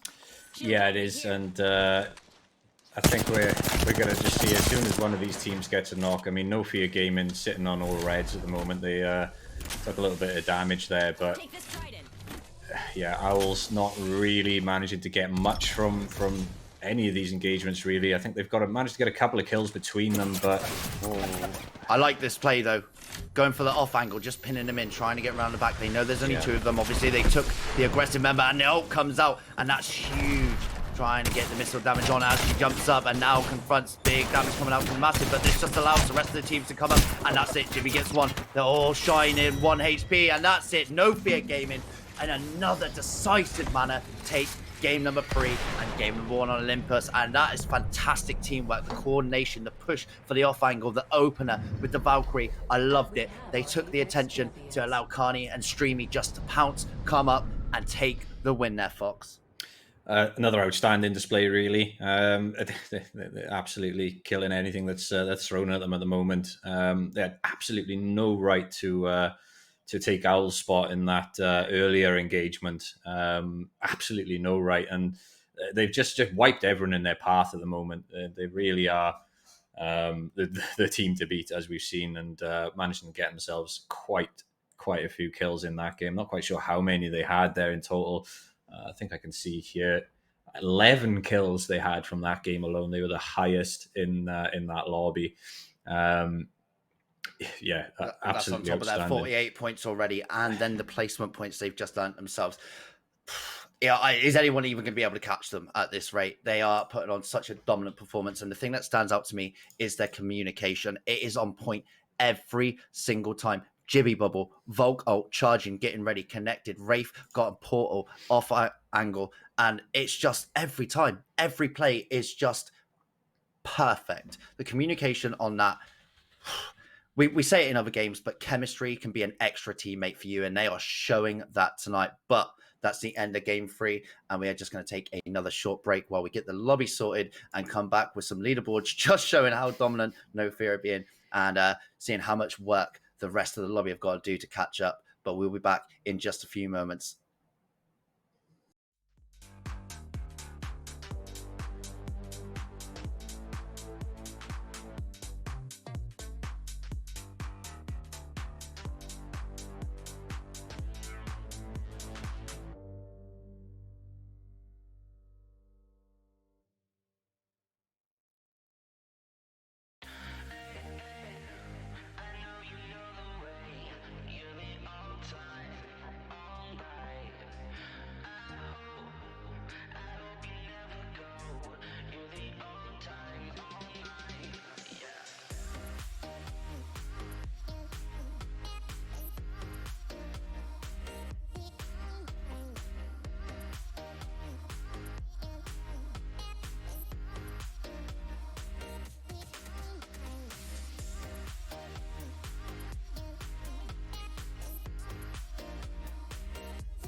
Welcome back, ladies and gents. Now, game 3, what a performance again.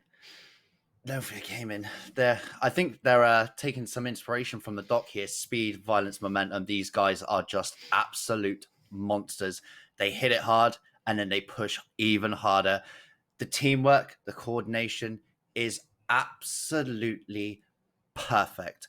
And they are running away with this very early, Fox. But again, we got 3 games in hand, and we talk about meta shifts. We talk about how people adjust, and you know what? These teams that are in the top section, they've been allowed to loot freely, get themselves set up and situated for endgame, and that's why they're doing so well. Are we going to see some adjustments? Are we going to see some hot drops? Are we going to see some saucy contests to try and get them off the top spot and allow the rest of the lobby to do a little bit of work and gain in some points? It's going to be an interesting one, Fox. Yeah. So, I mean, we think we said it after game 1 that they were no fear gaming with the team to beat, and it's been prevalent throughout, really. Even on Olympus, there played it fantastically well. Can't say that they really put a foot wrong at all.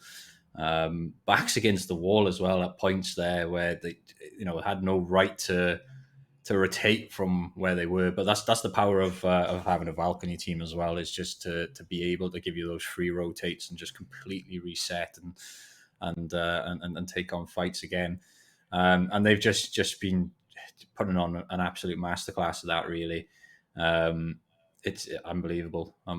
So 3 games in, whether we'll see anyone catch up to them, I don't know at this point, but it's still all there to play for, as they say. So I guess we'll see. There's a couple of teams that have still been getting points through kills and placement on the board. So maybe we'll see a little bit of a shift, possibly. Or again, I'm expecting an absolute showcase being put on by No Fear Gaming these remaining 3 games.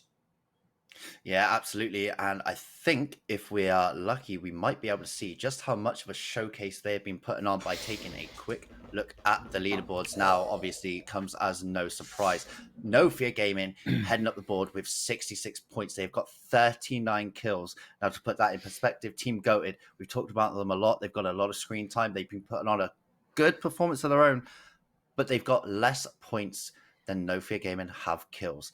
And that's huge. So, for the top 3 teams, well, more so 2, 3, 4, and 5, a decision has to be made here. Do they go for kills? Do they frag out? Do they push everything and try and catch up to that monstrous kill total to try and get themselves back in the game? But I mean, Team Goated, you can see just how clearly they've been playing till end game. They've got more than half of their points from placement points, and it's all important. We've seen teams in other competitions and other games fragging out of their minds, but those placement points are so important. And if you can't last, if you can't survive until end circle, you can get picked at the post if you're not careful. So it's going to be very interesting. But again, I want to see if anyone's going to take the initiative to put a stop to No Fear. Now, obviously, we've only got 2 maps of 2 games of each map, so it's not really enough time to get the information on where they drop, how they play, how they rotate. So hot dropping is going to be a mixed bag, and it's going to be a lucky dip. Are you going to get No Fear Gaming? Are you going to be able to take them out, or are you going to get another team? It's so hard in Apex, especially in a competition like that. There's no set drop spots, but let's run through it properly. Team Goated, 35 points. Swansea Masters, the top of the 3 Swansea teams with 27 points, 15 kills, only 1 kill behind Team Goated. The Owls, I'm seeing a lot of support for them in chat. They are heading up spot number 4, 12 kills, 26th place, and they have done well to climb the leaderboard as they have. Clan Mecca, we saw them in game number 2 being a bit of a menace to a lot of teams, getting up to 26 points. Are You Winning Son, 21. Open a door, tied on 21, but losing out on kill points with half of what Are You Winning Son have got. F7 saw them be a bit of a nuisance in the first 2 games, not so prevalent in the last one. 18 points. Swansea Platts, the second team, 18 points, tied and only 1 point behind, and it zeroed on 11 points. So Fox, if you want to take us through the bottom half of that leaderboard. I certainly will do, and this will be a quick one, as I do believe we're getting into game very shortly. So, yeah, Fire Beavers, Turkledore, Non-Aimers, Swansea Diamonds, Vision Gaming, Slayer John, and then a Hawker. So our bottom half teams have started picking up some points. I think most of which probably came in that last Olympus game. So again, they've got their work cut out. Let's be real about it. But I mean, yeah, sort of 14-17, really. I mean, they're just getting points there from placement more than anything. So again, I want to see Slayer John's team. I want to see them start getting some kills on the board. They unfortunately got wiped whilst trying to run away from Fight Night that last game there. And that was quite a quick wipe as well. I believe they were the first team to go. No, they weren't. Sorry, the Swansea Diamonds were in the skirmish with the Swansea Masters at Estate. So, yeah, we'll see how things fare. We'll take a quick look at our kill leaders just before we drop in, and there we are. No surprise again. Streamy on 19 kills. Jesus. This guy's had his G field today, obviously. Carney and Shex as well. I mean, it's just, yeah, as I said, an absolute masterclass being put on by No Fear Gaming, really. And it's unbelievable. I think we are in game, though, aren't we? We certainly are, yeah. Teams are starting to drop in now, so we will see where people are going. And straight off the bat, it looks like Swansea Diamonds and Swansea Masters, again, are contesting spots. Okay, we'll see who this goes in the favour of this time round. But either they're...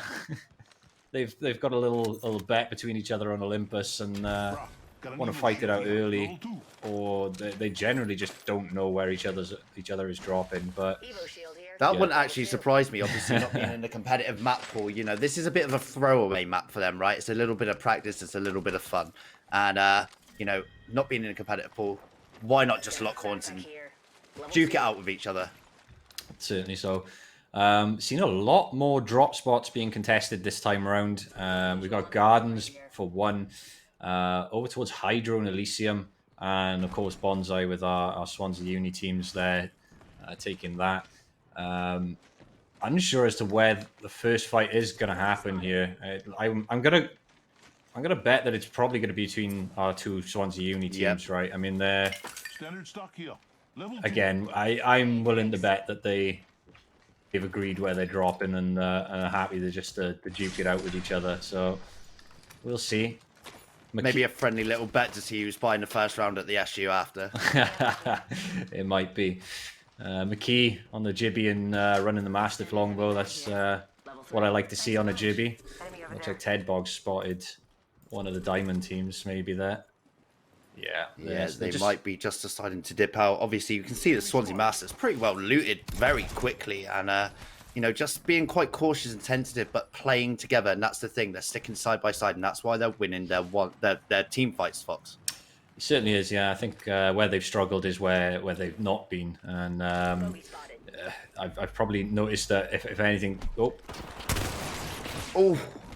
Great drop, initial damage coming out. Jibby Bubble does come out, and that is Jibby down off the table. But where the rest of his team, they are lurking above, and the shots are now going to come in as Fives is just providing a little bit of overwatch. But the Masters are in control of this situation, just trying to heal up, get those shields back, and now trying to isolate team members, which is what they seem to do very well. They seem to spot one and all go and isolate, which again, we know anyone that plays Apex, if you're even 50 meters away, your life can be gone from you in a second. Definitely so, and I think they've realised that after the first two Kings Canyon games with, if I remember correctly, it was Ted Bog sort of going off a little bit from his team and going down, and then immediately that's flipped the situation on its head into a 3v2. So hopefully Ted just got shades down. That's Streamy, yeah, Streamy. So again, no surprise seeing him in the kill feed. Oh, what a shot! Longbow coming out from the Jibby. Another one going to follow it up. McCree does get the knock there. Atomic Ninja is down, and that is going to be the signal to push. Obviously, the Atomic Masters know that they've already got one down and flushed, and now there is only one teammate remaining, and this looks like it's going to be some points just. Oh no! Oh no! Loba doing the wiggles, and just going to look like a scene from a very famous meme that I don't really want to recite, but they are just going to try and hunt out the last member of the Swansea's other team, but it looks like they're probably long gone. I think that they are, yeah, because we've got Are You Winning Son pulling up from behind you. they've heard what's gone on and they want a piece of it. My bet we'll find something good here. Oh, shots Empathy, I think you just got the down there. You did. coming into contact. Shots coming out from Empathio with that R301. Not going to be quite enough, but is going to have to sit back and heal as this is going to be a full send. Flatline coming out. Does get the Jimmy back down now. Having to switch to the R99. Does get the second one down in Swansea's Masters. It's all falling apart very quickly as it looks like they're going to try and hunt out the last member. Shield is off and down, and that's the Valk using that ability to perfection. Although the Wraith is a hard one to chase, but I think the L-Star is going to prevail. Very low HP here. Is going to use another one, just being slippery here and taking it back. And there is not a lot of options. Ooh, was that an Arc Star? And Theo just trying to loot up here. And it does look, yeah, very quick and just showing how important the third party is here. Using your Qs, catching your team, catching the opposing team when they're looting or at the end of the fight. Even if they're in a box, that second head start, especially with a weapon like the L-Star, can be the difference in a fight, Fox. Certainly can. And can we just talk about that? There's only one team that's actually in the zone, let alone the next zone at the moment. Great I don't know what people are doing right now, but yeah, there's not a lot of recon work going on, I'm assuming. No, you know, if you got another one down there, No Fear Gaming then choosing to push forward, but they've been caught by the off-angle Jibby. But that does mean that the two players are very separated. Are they going to be able to get a res? As it does look like Kami and Strevia are now just going around, lurking like the sharks surrounding the team that they're fighting. One left in the Jibby bubble, which isn't going to save them very long. No shield on that, as now No Fear Gaming pushing hard. The Wraith is going to take a lot of damage, not able to get the weapon out quick enough, but it's going to use the ability to gain ground and push forward. All three members right in front of that Jibby shield, and now that's it, the down coming in, and that is another kill on the board for them as now they push in. Oh no, Kami, you haven't spotted the player behind you. Kami goes down instantly, and so does Shex is up top. It's all turning into chaos. Kami is going to go down here, but the last Valkyrie is spotted out, and there's one player left, and this is going to be another clean wipe, I would assume. The L-Star coming out doing a lot of work, not hitting shots, but they do clean it up, and they are going to be able to get the banner back of Kami. But again, 2 wipes on the board already, Fox. Third party All coming third in. party. Who's this? Clan Mecca. Oh, big shot from the wingman there, but going to eat a little bit in return as now there's a team up high choosing to get involved in this fight. Jimmy Bubble is up and another one goes down. Piper even getting that one onto Shex. And is that No Fear eliminated? I think that was, I don't think it anyone is. made it out. That's huge. That is huge. That could now open up the rest of the leaderboard. But Streamy managed to get out, but he's not in a good spot. No sandwich between two teams. No shield left, being hunted. He is going to manage to get that off, but for how long is he gets this off? He is going to have to put up a fight. He's got another gold charge rifle. How does he keep finding these spots? Just going to use the momentum and slide. I think that Streamy's they're probably, I didn't see where they initially dropped. Fantastic bubble. Oh, But they're probably dropping in the spots where you're going to get the guaranteed gold weapons, I'm assuming. using that to perfection, just playing around his shield is going to get a lot of damage, isn't going to be enough. Stacey Boy GG with that Eva is going to clean up that fight, and that is your leaders out of the game with 8 squads remaining. There are still 20 players left, there's a lot of kills on the board, and there's a lot of placement points, and you have halted and stunted the leaders from extending that lead. That is massive. Fox Shine, the only player left from the Owls, just choosing to take that little warp tunnel there and running for his life, seemingly. I thought he might have run into Digestive. And Co, but yeah, it seems that he's got a bit of a free run here. Again, he still may run into them, but so far as a solo, I think yeah, he's doing the right thing by playing the edge. He's just skirting the zone. He's that's what you got to do here, because realistically, if you take a compound, if you take anywhere central, you are going to be spotted out very quickly, especially with the amount of intel operators. I mean, we're not seeing too many here tonight, but the amount of intel you can get, the scopes, the open windows, it's if you get spotted by yourself, you're just going to get free man crashed, and it's not fun for anyone. So skirting the zone, playing, wrapping in, using it, it's the right decision here just to get a few more points. Definitely so. It seems that everyone's got a little bit of space between themselves now. I think we'll start to see a bit more engagements as teams start to make their way into this next zone. Just trying to see where we can potentially predict the next one. I mean, this could be Xerox. They might spot out. What was that? Was it? It was Shine, wasn't it? The solo octane. They might Yeah, spot he's him not out. going to get involved. They might spot him out, but he's going to just sit quiet and not shoot, not get involved in that. He's probably going to let them take the balloon for free and hope that they don't look back. Bear in mind that Xerox not running a Valk, so if they were running a Valk, they might get the scan on Shine, but seemingly they're just going to take whatever's free next as they move in. They have got themselves a pretty decent building, pretty central. It could shift down this way as we're now in another fight, and it is Clan Mecha, who we saw be very prominent in game at number 2. No aimers led by in this, and they are involved from afar. Shots coming out from the R301 doing a little bit of damage, but that is just going to be a nuisance for the team that he actually confronted head on. Xerox have heard this and have come to investigate. Oh my goodness, what is going on over there? Big fight, Clan Mecha again involved, and who are they fighting? A Sympathy O, and I think that's the non-aimers, if I'm not mistaken. We've got a lot of teams close to each other now. It seems like Clan Mecha having the game of the night for them so far, and trying to capitalize. But Biop Psycho, Bio Psycho even, yeah, leading the line, and Stacy Boy just pulling up just behind him. They got a knockout of that. Oh no, that's not. Don't heal in front of that open. Go away. Piper getting another one just off screen, but that was dominant. They managed to get 2 for nothing there and forced the rotation out. But there are teams that can see where they are. They're not going to be able to do much with that, and they are on the edge of the zone as now no fire beavers, pretty central location, or decent shields, and they are just going to prevent anyone from coming out of the tunnels and just be a nuisance for any rotations. That is the team that we were just watching as well. So Stacy Boy and the rest of the squad just locked behind that wall for the time being. They've got to hope no one comes through power, because if they do, they are going to be sandwiched and sandwiched hard. Certainly are, and I think just off screen, whilst we were spectating that fight, it seems that the Platts had spotted out Shine on his own over here, but they've got some company, and they're not the only ones that were looking for him, it seems. Shine taking the top floor here. He's probably going to get out, yeah. Yep, and it's not going to be a good move. He's going to get caught in the back, but no, that speed paying off in dividends there, just managing to make his escape, not giving them any chance to get lines of sight onto him. But I think they're more occupied with a team of 3 that were knocking at their door, that they initially got into the building just to escape from. Now they're up against the circle, and they have to rotate into the team that they initially took the hard cover to engage with. Yeah, I think that was Xerox looking at it here on the map. It's allowed Shine to just reposition once more, and a bit of a free pass there. Really, he's doing very well.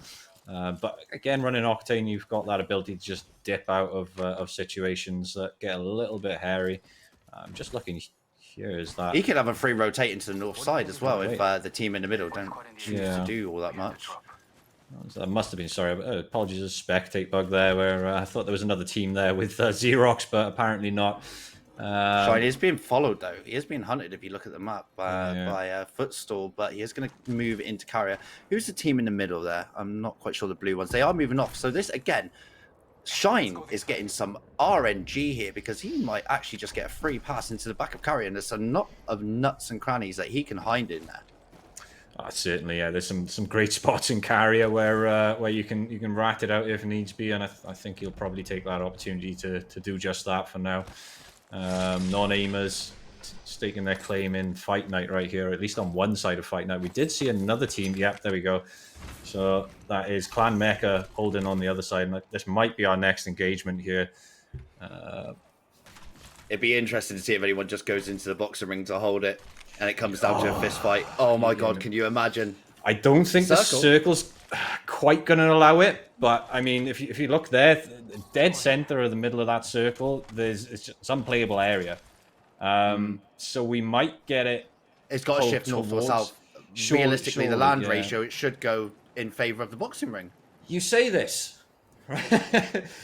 Welcome to Apex. This doesn't always happen, but I would love to see a boxing ring finish. Can you imagine?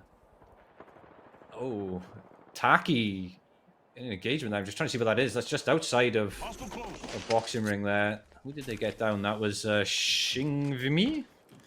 I'm probably butchering half these names, so I will apologize. But they managed to get one, and I don't think he was a solo. I'm not sure what team he was a part of.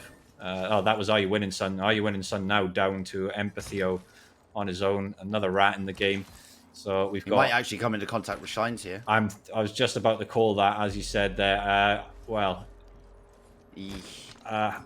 Oh, footstool! He's just ran past footstool! Oh, Hello? GG's. Oh, he manages to get it off. That's huge. Is he going to be able to utilise it, though? Just trying to dip, dodge, and weave away, but no. Empathio! Oh, dear.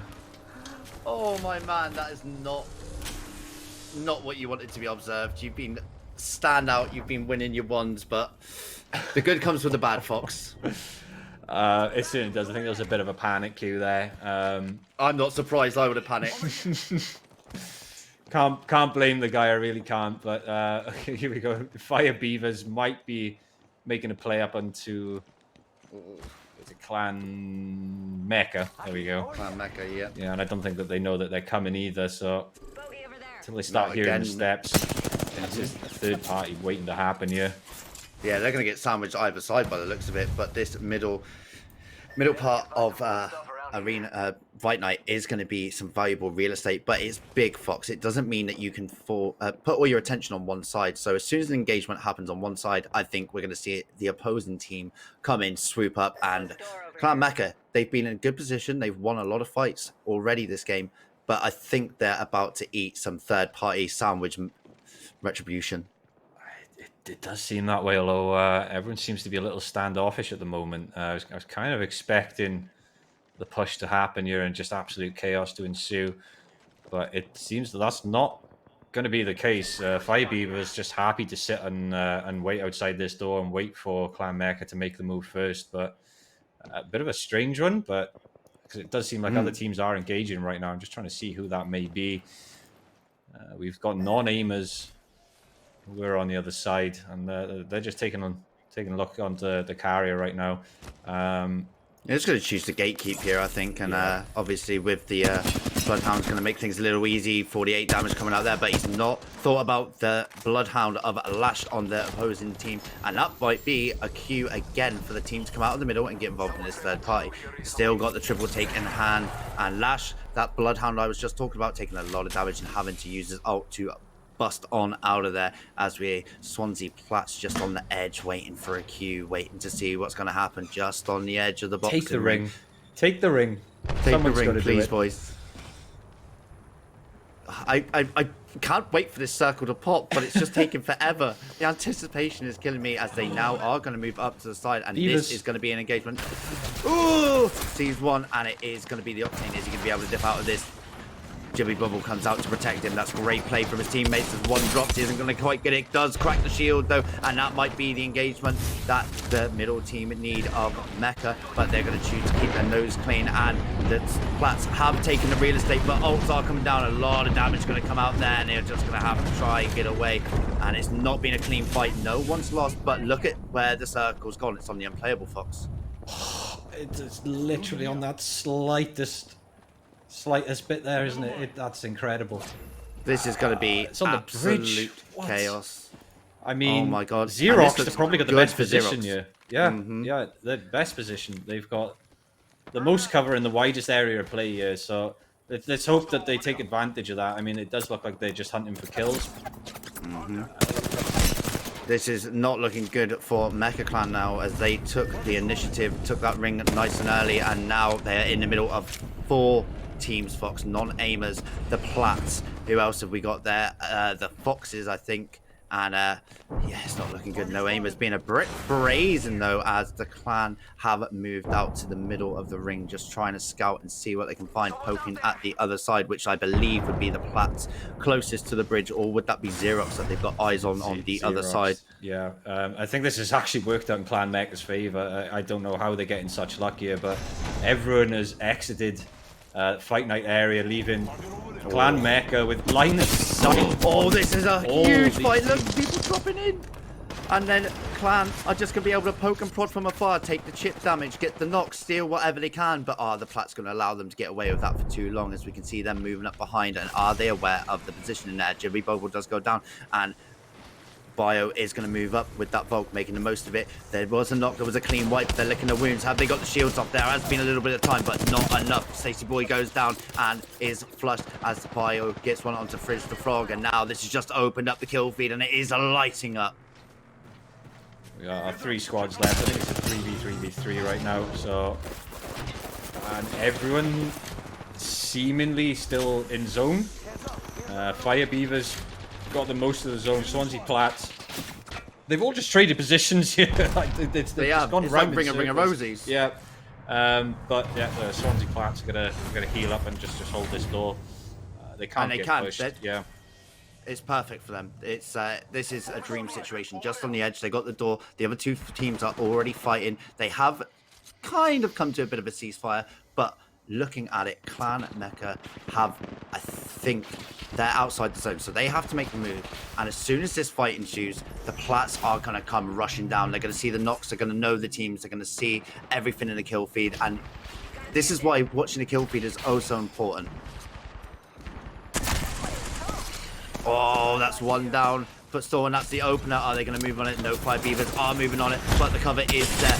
Taxi is going to get on with the Eva. Gets 2. Is it going to be a 3rd? It comes in, and it doesn't look like it's going well for the Plan as the flush comes out. And this is, look, the Plats are coming in now. New kill leader on the board, but for how long as Mighty comes in? Jimmy Shield comes out, laying in the shots from the Eva. Fantastic play from Taki there, as their Loba does go down, even in things up to a 2v2. Double Jibby Bobby out. Oh my god, R99 and Havoc in hand, not going to be quite enough as he's down to the end of his shield and gets taken out by Captain Lash, and that is the end of the game. Swansea played that perfectly. The timing was insane to come out when the knocks came out. They saw the kill feed, they saw the push, they watched everything from afar. The timing was absolutely perfect, but was that enough? I'm not sure if that is the Swansea Plats. Yeah, I think that's gonna move them up slightly in the leaderboard. Props to Fire Beavers. They've been sitting bottom half of the table, if I'm right in saying, and they just absolutely decimated there, and they're very, very unlucky. I've seen several shield swaps going on, and they I think they just got very unlucky. Swansea Plats played that. Timing wise, timed it perfectly, and there was only so much that the Fire Beavers could have done in that situation, sadly. But props. It's nice to see some different teams now starting to collect points. We had No Fear went out pretty early, if I remember correctly. So it should shake things up, but how much? I guess it remains to be seen. I don't expect much movement on that top half, especially where No Fear Gaming was sitting, but.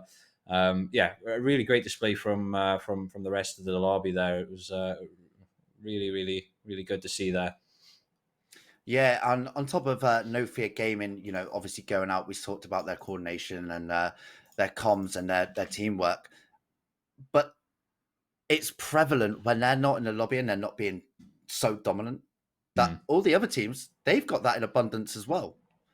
The Plats played that so beautifully. And then again, from gaming as well, they got the initial knock, they got the damage, and they went all in. It's great communication. It's great game sense. But unfortunately, the Plats played it just that one touch better. And that is going to wrap up Olympus. And we are going to take a short break as we get into the final 2 games of the night. And we're going to take a quick look at those leaderboards just after the break.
Ready. Welcome back, ladies and gents, and game number 4. I don't think it went the way that we expected it to go. It was a little bit more structured. There was some very early exits for some of the top teams, which has now opened up the rest of the leaderboard, and again, it stunted out those leaders from taking even more of a lead. So it's very interesting. Obviously, it's a little bit of a throwaway map, Fox, as you said before we started. I wonder who put this in the map pool, by the way. But it's I'm sorry, but you know, it's not a competitive map. It's not something we're used to seeing, and I don't think the top teams are really going to be angry that they went out too early. But it did let us see some of the talents, some of the skills, and the teamwork and coordination coming through from the other teams. So going into the last map of the night in games 5 and 6 is going to be very interesting if that's going to be the confidence boost some of these teams needed. I mean, the Beavers, they were at the bottom half of the leaderboard, and what a performance they just put on. They rotated perfectly, they seized their moments, they took their time, and second place. Swansea, yes, they played it a little bit better, but they had the advantage there. The fight had to come between the Beavers, and of course, they were always going to mop up, but it come down to a 1v1, and it was so close, Fox. And yeah, getting some new soil under the feet, is that going to shake things up even further? Again, home field advantage and all of that jazz. But I'm looking forward to the last map. But before we get into that, Fox, would you care to take us through that leaderboard as it stands? So, okay. So, yeah, no, again, no surprise, no fear gaming, still sitting on top in a comfortable lead. Clan Mecca moved up to second now, starting to close the gap a little bit, and they put some distance between them and Team Goat did. Swansea Platts have overtaken Masters by 5 points at the moment. That's And interesting. they were, I think they were in 8th, and the Masters were in 2nd or 3rd. So that's a big jump for them. Yeah, so we've had a real shift around here. Nice to see the Owls coming up and taking 6th as well. Fire Beavers moving up to 8th. That again, that display we seen from them last game, I think that's what's put them there. They've managed to get some more kills and obviously placement as well. Open the door, dropping down to 10th. They could be in the bottom half before the night's over. Hopefully we'll see a little bit more from them. They started off strong on Kings Canyon and sort of lost the momentum a little bit. So hopefully the boys will pick up and start getting a little bit more now when it comes to World's Edge, which we'll be moving on to shortly. If we can see the bottom half then, just see who has moved down into the bottom half. And I think that would have been Xeroxed. Yeah, so sitting on 17. Non-aimers, 15 points. Slayer John and Vision still sitting on 1 kill each. Come on, guys. World's Edge, this is where it's happening now. John's got to get a couple of squad wipes on his own. I can see it happening. The thing is, John's got the power just to ban all of the top teams and anyone that kills him from future tournaments. So Slayer John wins. Slayer John always wins. The house always wins, Fox. That's right. But yeah, be interesting to see if No Fear is still holding the top 3 on kill leaders. If we can see that real quick. Don't expect there to be too much of a change yet. There we go. Okay, so Clan Mecca, Biopsycho is holding. He's tied really for 3rd with Shex there. So, and Empathio, we've seen dramatically fall off the map, sadly. And you don't have to do him like that. You don't have to bring it up. All right. And McKee as well there, both tied on 8, and we've got quite a few people there as well on 7. So yeah, top kill leader is all to play for. I think we'll see how people get off on World's Edge. It's World's Edge being the competitive map, so I'm expecting No Fear to really run rampant here. But Clan Mecca as well, they've really moved up, and hopefully we'll see some of the Swansea esports teams as well put on a bit of a display as we go into World's Edge.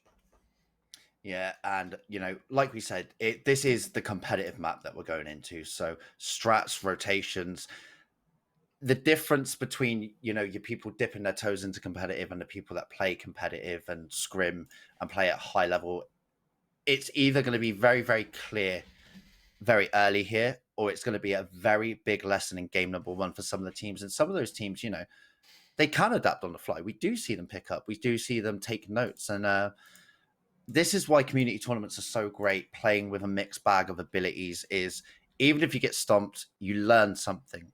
And that's what we're all about with community tournaments. And that's why we love these kinds of events, Fox. Oh, definitely so. Yeah, I mean, it's just a lot more fun. We've both played in these sorts of things, and both sort of casted, produced them as well. So it's, yeah. I mean, you still get your sweaty moments, but you still get your moments that you wouldn't get in high level competitive play as well, which makes for great viewing. So hopefully we'll see a bit more. And I don't expect anyone to be falling off the map on World's Edge. So Despite the name. Despite the name. I mean, we might see some people take some damage to the lava maybe, but yeah. Empathy, you should be safe on this one, mate. Yeah, stop doing him like that. He's got, by the way, if anyone clipped that, we've got some DMs and we wouldn't mind seeing that again, but don't tell Empathy. Yeah, so unfortunate. Again, we got to take the good with the bad, but it is always, again, it's a community event, and this is going to be something that's talked about until the next one, until the next person slips up or does something silly. And again, it's all banter, and that's why we love these kinds of events. But we are getting ready to go into the last map, and it is going to be a spicy one. Again, the most competitive map, and we are going to see some outrageous strats. Again, we've got so many buildings that are high-rise, multi-floored. I've seen events where there are 3 teams in the same building in the last zone, and it is crazy. But we are jumping in. We are on board with Clan Mecca, who are on the rise. Can they keep the momentum going? Let's find out. So, yeah, it looks like they're contested on this drop here, and we'll see who that is with in just a moment. Blue shield for Stacy Boy straight off the bat. That's what you want to see. Has anyone gone for middle though? That's where all the Gucci stuff is. But you're very exposed there. It's a yeah. catch 20. Catch 22. Risk versus reward. Yeah. One of those. Oh, they're out there. Well, yeah. I think that's smart. Again, Clan Mecca, they are on the rise, and losing teammates early here and losing a fight early here, getting wiped early here, can stop them from getting up that leaderboard even further. That second and third spot, very, very open still, very, very available to anyone. And these guys are sniffing, they want it. I mean, I'm not sure if anyone can catch No Fear Gaming, but again, if they get out early and their point scoring ability stunted, it's still very open, Fox. It certainly is, yeah. I mean, this sort of area here as well, just to change subject quickly, we've had 3 teams drop in this area.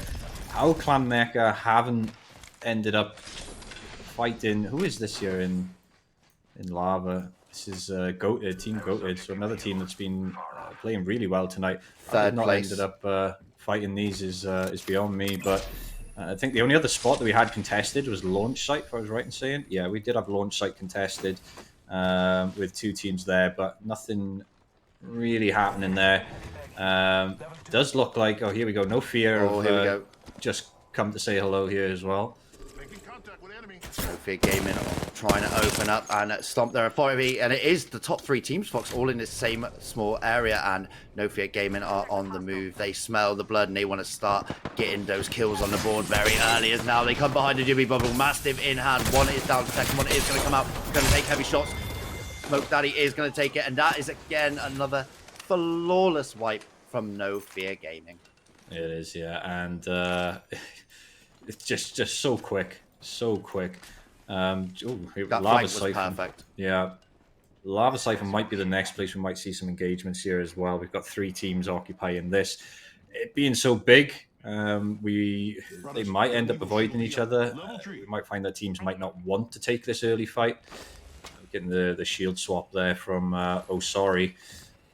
Opt in as the Gibby, and it's probably the right call as well. Having the arm shield on Gibby, giving you the extra shield protection. Swapping out with the Wraith, I think it was. It does seem like they might have been taking some shots there from behind too. But just getting out of that. Just getting themselves into zone and situated with a bit of hard cover. Obviously, there's a lot of windows. There's a lot of scouting potential here. As open a door in a conflict. Now, shots coming out from the wingman does land that Rad down to just flesh. But he is going to be backed up by his teammate. Sunset Kong is taking a lot of damage. The peak shots, the open door shots just coming out, but not landing anything. Scan does come out as we are seeing the big boy guns from the Jibby. I believe that is 38 damage chipped off onto him. Mighty Smalls is taking damage. No one's really doing all that much, as it does look like the opposing team are going to rotate off. What a shot! Oh, 2 shots in a row. And that could be the instigator for this fight to start. Back shots leveling up his shield nearly with that as well. And for me, they're not well kitted enough. They don't have the means to take this fight. So it could just be, like we've seen, a potential trade-off for real estate. And I think Open the Door will close the door on that fight and be happy with what they've got. I think so, yeah. They seem a bit hesitant in pushing that. I think Kong's probably put Backshot on a leash there as he got that crack onto the Jibby that was padding out, which I believe was Swansea Plats. Maybe wrong. You can see Backshot wanted to go for it, but as you're right in saying, I don't think they've quite got enough here. Kong's still not healed up. He will get the heal off now with the shield cell, but yeah, I don't think that was the right call to push into that. And I think that's actually a second team because we're seeing Empathio and his team there as the Plats move out. And there we go, open the door, deciding to rotate out of that as well. Taking heavy fire, but have gone for the middle of the lava. And obviously we saw the team rotate off out of there, trying to get more of a foothold in the center zone. And it could be the right call for them. Obviously, they're not too well looted, but Are You Winning Son smell blood. They've been chasing, they've been hunting, they got some chip damage, as now Kingam comes up, gets 14 damage, but the first knock goes to Backshot, and that is on to Penguin. Oh, there's actually another team here, is there? Wingman in hand. Backshot has leveled that up as they just hold the doors. They just wait and see if they can get anyone that's a little bit overzealous. Rad does confirm that, but goes down in return to the Valk, and now the rest of the team needs to back up, and this is where the fist fight starts. Backshot coming out with the Wingman, and the Eva does get one, but facing on low health doesn't manage to get the follow-up, but he gets, oh, absolutely dropped him. What a clutch coming out from Rad. Oh, sunset there. And oh my god, the Jimmy picking up the Octane and flies out the door. I've never seen a big man move so nimbly, Fox. Yeah, they seemingly got away with that there, though. I'm not going to lie. Backshot, I think, got 2 out of that engagement, and Kong saving his bacon there right at the last minute with the Wraith. Yeah, they'll be happy with that, considering they didn't really want to take that fight. They'll be happy with the wipe and happy with the kill points. Important for the leaderboard as well, because those 2 teams are, I think, just 2 places away from each other, and I think it's only a couple of points in between them. Actually, I'm not... Were they on the same points, but 1 kill point was separating them? So that wipe, A, is going to put them in a better stead. They've already overtaken, and it stops. And then the kill points on top of that, huge. If they can continue, Open the Door are going to save their their spot in the top half of that leaderboard. Definitely will. No fear actually in between 2 teams here. One at Landslide and one at Staging. It appears that they're going to take the fight at Landslide. They're confident in pushing this, but there we go. Swansea Masters right behind them. Shex does get one. So he's just covering the back. The Jibby is covered the back, and it does look like the team that No Fear Gaming have moved off, as now the fight is going to continue with the Masters. Shex obviously has got the knock. They will be able to get that res, but they're going to take massive damage, and the zone is on their backs. Great sprays coming out from Cammy on that R301. They are in the zone now, and they're going to be taking so much damage. It is going to come down with a heat shield by the looks of it, trying to get the heals off, but are No Fear Gaming about to get sandwiched. They are fighting outside the zone. They are gatekeeping, which is the right call here. You want your backs clear, right, Fox? But in doing that, the noise, the attention that you're drawing is going to be an audio cue. As soon as you get a knock as well, the team that is inside zone is going to go, right, that's our leaders. Let's gatekeep them and ruin their game. Even if we get wiped, they are fighting, and this can potentially go in our favor. Now we're on board with F7 Clan ringing out the longbow shots. Jibby Bubby goes down, and he's just going to get a chance to heal up there, Fox. He certainly is, yeah. I think just going back to that previous fight as well, No Fear, they actually took on what was 2-man there. I think they got Les, managed to get the knock on him. Not sure if they had the flush on him, but so I think it was Vision Gaming. They should be down to 1 now, which I don't think they spotted out, but either way, I don't think they're in too much trouble. The Masters team rotating the other way. Player just below him. Oh, yeah, there is. There's a player just below F7 on that rock there. Is he going to get away with it? He is. No way. F7 just looking into the tunnels. Valkyrie scouting. Obviously, she can get up and down very easily. So, scouting with Valkyrie is so powerful. And now the engagement starts. Don't even know how to pronounce that. The Loba is taking a lot of damage and is going to have to heal. Muffin not even got anything above a white shield. And Fire Beavers, we saw a good display from them last time, but this is not looking in their favor. And that all comes down to that RNG loot. And the hand you're dealt, unfortunately, as F7 Clan just cut off that tunnel and forced them to rotate the other way. Yeah, they do, and I think Fire Beavers knew that they couldn't take that fight there, sitting in the tunnel. They've got an escape plan on the other end there, which it seems that they've taken. And I think F7 Clan have just figured this out. They've got to check the little hidey holes on the zip here first. Should they not find them here, they're going to realize that they've taken the other exit of the tunnel here and potentially try and pick them out, but it could be too little too late now. Again, this is the thing. We're talking about gatekeeping the zone, and F7, they can waste time here because they got that Valkyrie. If they've got the ult, they're ready to rotate. They can gatekeep. They can just chip away, and get that rotate on. And, it enables you to stay in a fight longer and cause more problems. Even if you don't get kills, you're burning meds. You're forcing a different route from a team and ruining their game.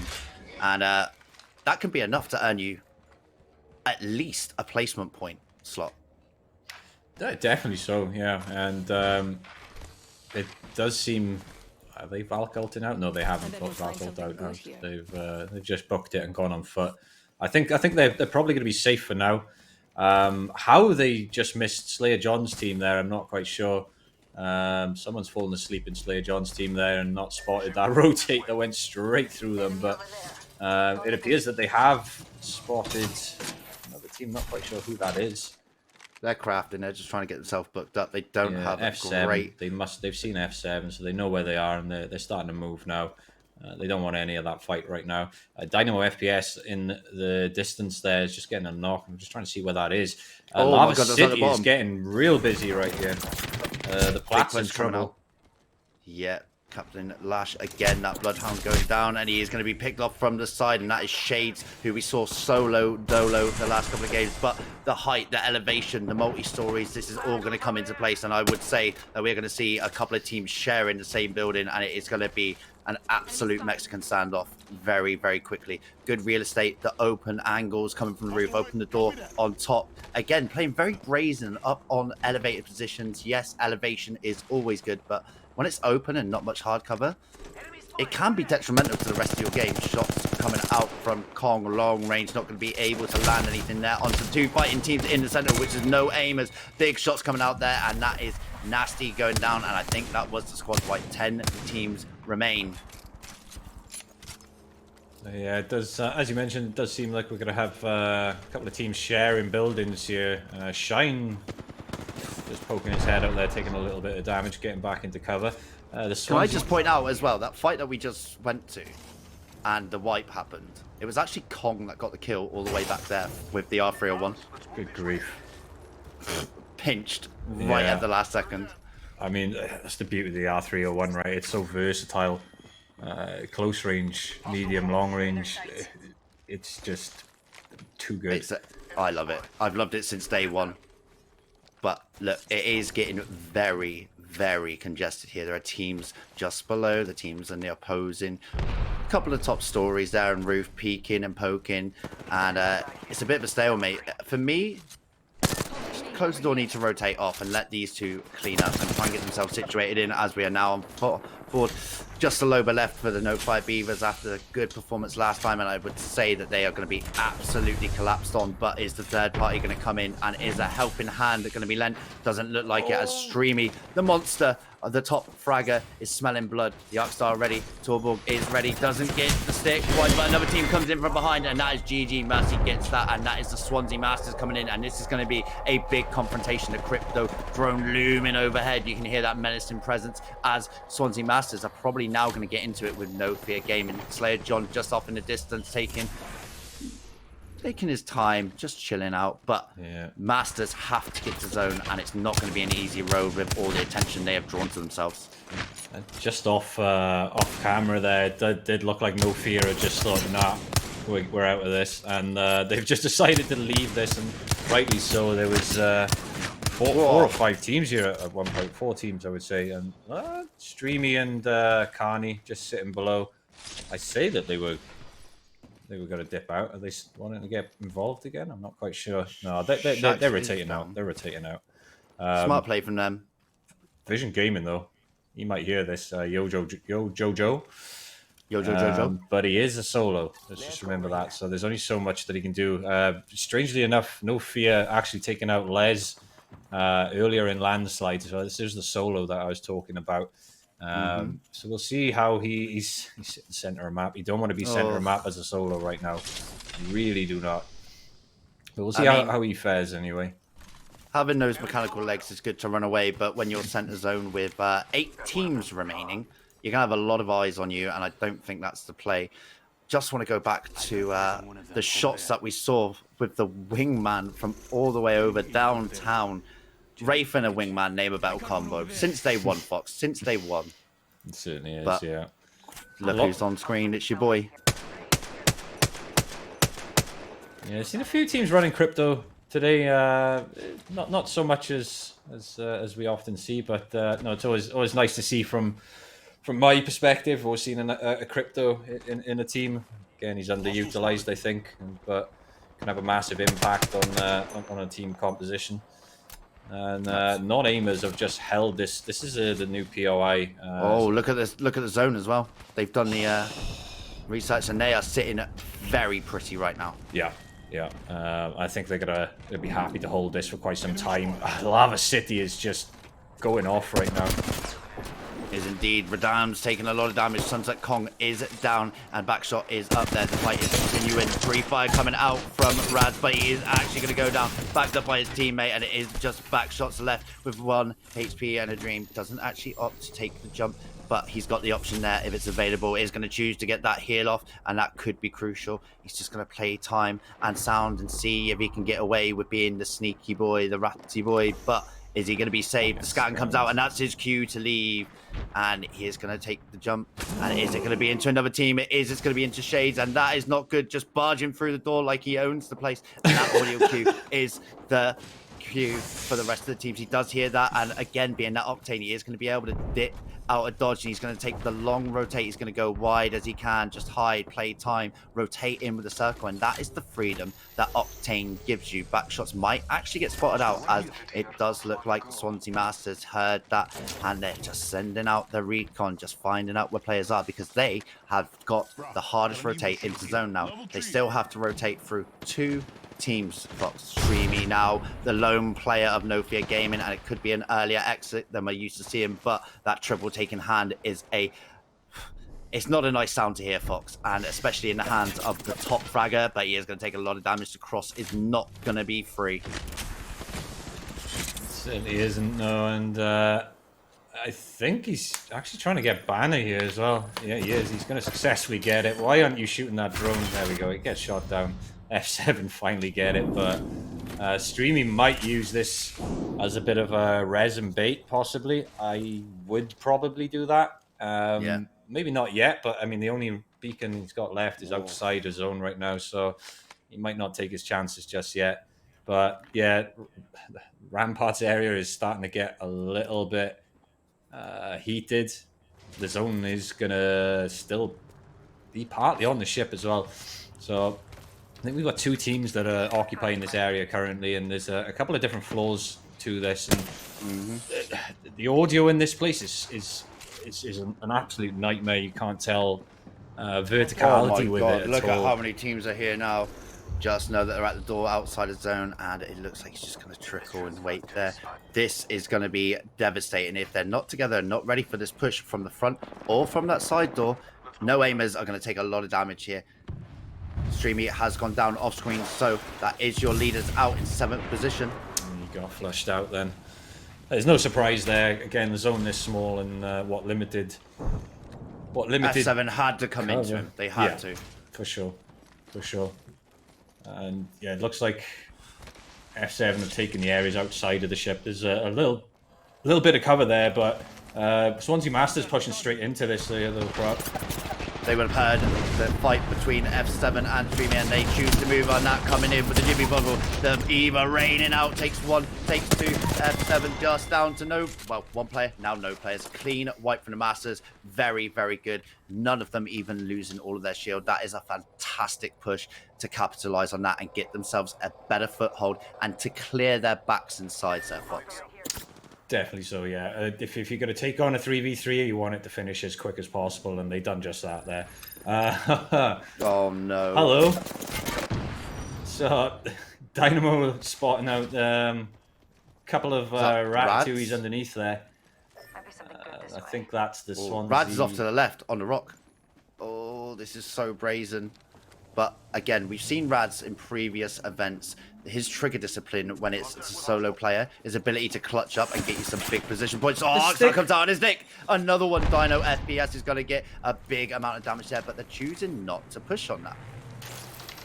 It's a hard one, yeah. I don't think they realise that there's only two underneath there, and maybe didn't want to fully commit to that. With, well, as we can see, Shades and the boys here occupying the ship with them. Maybe if they had a knockout of that, as opposed to just cracking, they might have pushed it. But no, I think a good choice from non-aimers not to engage with that one. Again, we're talking about picking your fights. We have got one of the non-aimers up on top now, that high ground. Very important, as now the Owls are going to get pushed out by zone and the conflict might start here. Things are about to pop off as the ship is ram-packed. Swansea Plat's down to one player, and it's the Mighty Smalls. Can he do any work? Players getting taken out just in front of him, and I think that would be Shades who managed to get out one. And no, Shades and the Owls are fighting. I'm not sure who with. They did manage to get one though. Backshot solo player, just biding his time, staying silent, not choosing to get involved, not choosing to expose his position, sealing knocks. He's going to play for placement points, Fox. And realistically, what is it worth for 1 point if you can come second or third and just wait for the rest of the lobby to do its work? It's more beneficial for you to stay silent and let everyone else fight it out. Definitely so, yeah. And I think Backshot is quite an experienced player. He knows the benefits of when to and when not to engage. And I think, yeah, with a zone like this, again, most players aren't really used to this. This is a brand new POI and a brand new circle finish for most. So yeah, right decision, I think, not engaging with anyone there. We've got the non-aimers looking down. They know where the Swansea Masters are right now, and it does appear that Masters are engaging. That's Backshot, okay? Backshot's taking height over everyone. You can just sit and chill up there. And again, that might just be the capitalist to start all the rest of the teams fighting. Obviously, hearing the shots, seeing things going on in the kill feed as the Masters are pinned behind a rock, fighting on all fronts. Big damage coming out from them too. Was doing work with that R301 Fox. Now portals off around, but he could be portaling into a Jibby ult here, and it might be detrimental. But he does have the up angle, and he is going to lay down some huge damage. But the rotate comes out, and they rotate onto the two remaining members behind the rock of the Masters. This is going to be chaos. Ult's coming out, 5 getting a lot of damage there, but the height coming into play now as Swansea Masters taking huge damage and losses. Oh my god, that's massive. And McKay is the only player left up. And is that going to be the capitalist for the third party? Backshot still above everyone as more and more players start to go to the rock. Backshot's choosing his time now. Is he going to get enough? Is he going to draw the attention? He's got his back against the wall, and he's just got to hope that this fight clears out. 3 squads remain, and it is 3v1v1. Backshot's coming down. The ult's going to be on his head, but he's using to get involved. Hip firing that wingman, hip firing the Eva. He's going to get one, gets himself into a knock position. Oh, uses the Ray portal, but his back is outside his zone. He's going to take heavy damage for that. He's coming down to the final seconds. Oh my goodness. Big shot coming out there. Backshot still using that ability. Is he going to shield swap? No, he is not. But he's going to pick up. Oh no, and he just tries to shield swap and gets cut at the post. He does manage to get himself a second place for his team. Phenomenal work, phenomenal trigger discipline. But at the end of the day, it just wasn't enough, Fox. That's so he done so well there to reposition initially onto the top of the ship, and it's amazing. Free reign over everyone fighting down below. Maybe he could have stayed up there a little bit longer, but hats off the Backshot. I mean, that's the Backshot that we're used to seeing, you and I, and the sort of the clutch plays that he can bring. And I think Hadi had got the shield swap off there. I'm not sure if it was a case of there was a broken shield already in there, and that's why he couldn't get it off, because he did seem to take his time there. I mean, knowing that now, okay, maybe engaging rather than trying for the shield swap would have been the better play, but you've got to try and take those opportunities when you're in a 3v1 like he was there fantastically well. But look, that was a bit more of what I'd be expecting from a World's Edge game for sure. Yeah, and again, just going back to the backshots ability there, I think, yes, he did phenomenal damage and he did a lot of damage with that wingman. But if he had had something automatic, if he had had a lot of util in his back pocket, he might have been able to sit up there and a few fire grenades popping down, just chipping away. The play zone's restricting. You have to play close to rock. If he nailed those perfectly, if had a bit more util, that could have been very different. And very well played from him. But yeah, again, we saw some of the top teams going out early. We saw some big fragging moments coming out from some of the other teams. So I think this first World's Edge is going to shake up the leaderboard substantially again. And I'm loving it. It's to and fro, and I don't know who's going to end up top 3. I don't know who's going to end up bottom. And this is what we love about a community tournament. But again, we are going to go to a short break. We're going to get the next lobby set up and we will get the scores, and we'll be back with you in just a few minutes.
welcome back, ladies and gents, and we are getting down to the end of it, the Esports Wales Community Cup, and it is the last game, and there's still a lot to play for, and again, that game possibly just shook up the leaderboard substantially with some of the leaders going out very early and some other teams being unable to frag out by their lack of presence end game. It's getting down to it. There's so much to play for. Fox, I'm on the edge of my seat. So would you like to take us through the scoreboards before we get into game number 6? Yeah, certainly. So again, no change on top there. Streamy, I think, managing to rat towards the end, get a few more placement points. They're just running away with it at this point. I can't really see Swansea Masters or Clan Mecca really making much of a difference this next game, but still, I'd say it's all still to play for. I mean, there is prizes for top 3. So, yeah, I mean, looking at our top 10, really. I mean, you could say could all be in contention for third spot. So we'll see how it goes with them. I'll still retain in the top 10. That's good to see. Non-aimers, I'm sure they've moved up since last game as well. They're starting to come into near the things bottom now. Yeah, they were near the bottom of the leaderboard. Swansea Platts. We'll see if they do another switcheroo with the Masters again. Again, last game. Let's see what happens there. Bottom of the leaderboard, I don't think we're going to have much of a change there. Fire Beavers slipping into the bottom half, sadly. I mean, they've been having such a good game. We've seen obviously that one on Olympus that they won. Xerox dipped down as well a little bit. Swansea Diamonds, I think they'll be sort of scratching their heads there a little bit and trying to figure out how they ended up there. Still no more kills for Slayer John's team. We want to see this last game. Come on, we need this to happen. Vision Gaming done what they could with the players that they had there. So yeah, no surprise really looking at the bottom half of that. Fire Beavers, hopefully we'll see them creep up into the top half come next game. Kill leaders, again, I would assume we're looking top 3. We've had a bit of a change up. Okay, McKee. McKee is taking second spot now. So Streamy, as we knew, is still sitting top. But McKee has just leapfrogged both other members of No Fear Gaming to move into second. So he'll be happy with that. Psychosis from Clan Mecca as well is trying to get his way up into there too. So yeah, I mean, again, looking at some sort of 5 to 10 there. They could all sort of make it up into the top 3 should they want.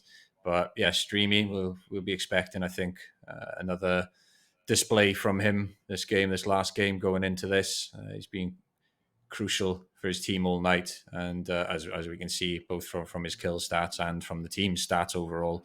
So yeah, we'll see how the rest of the top 3 gets shook up this next game, which we are almost about to get into.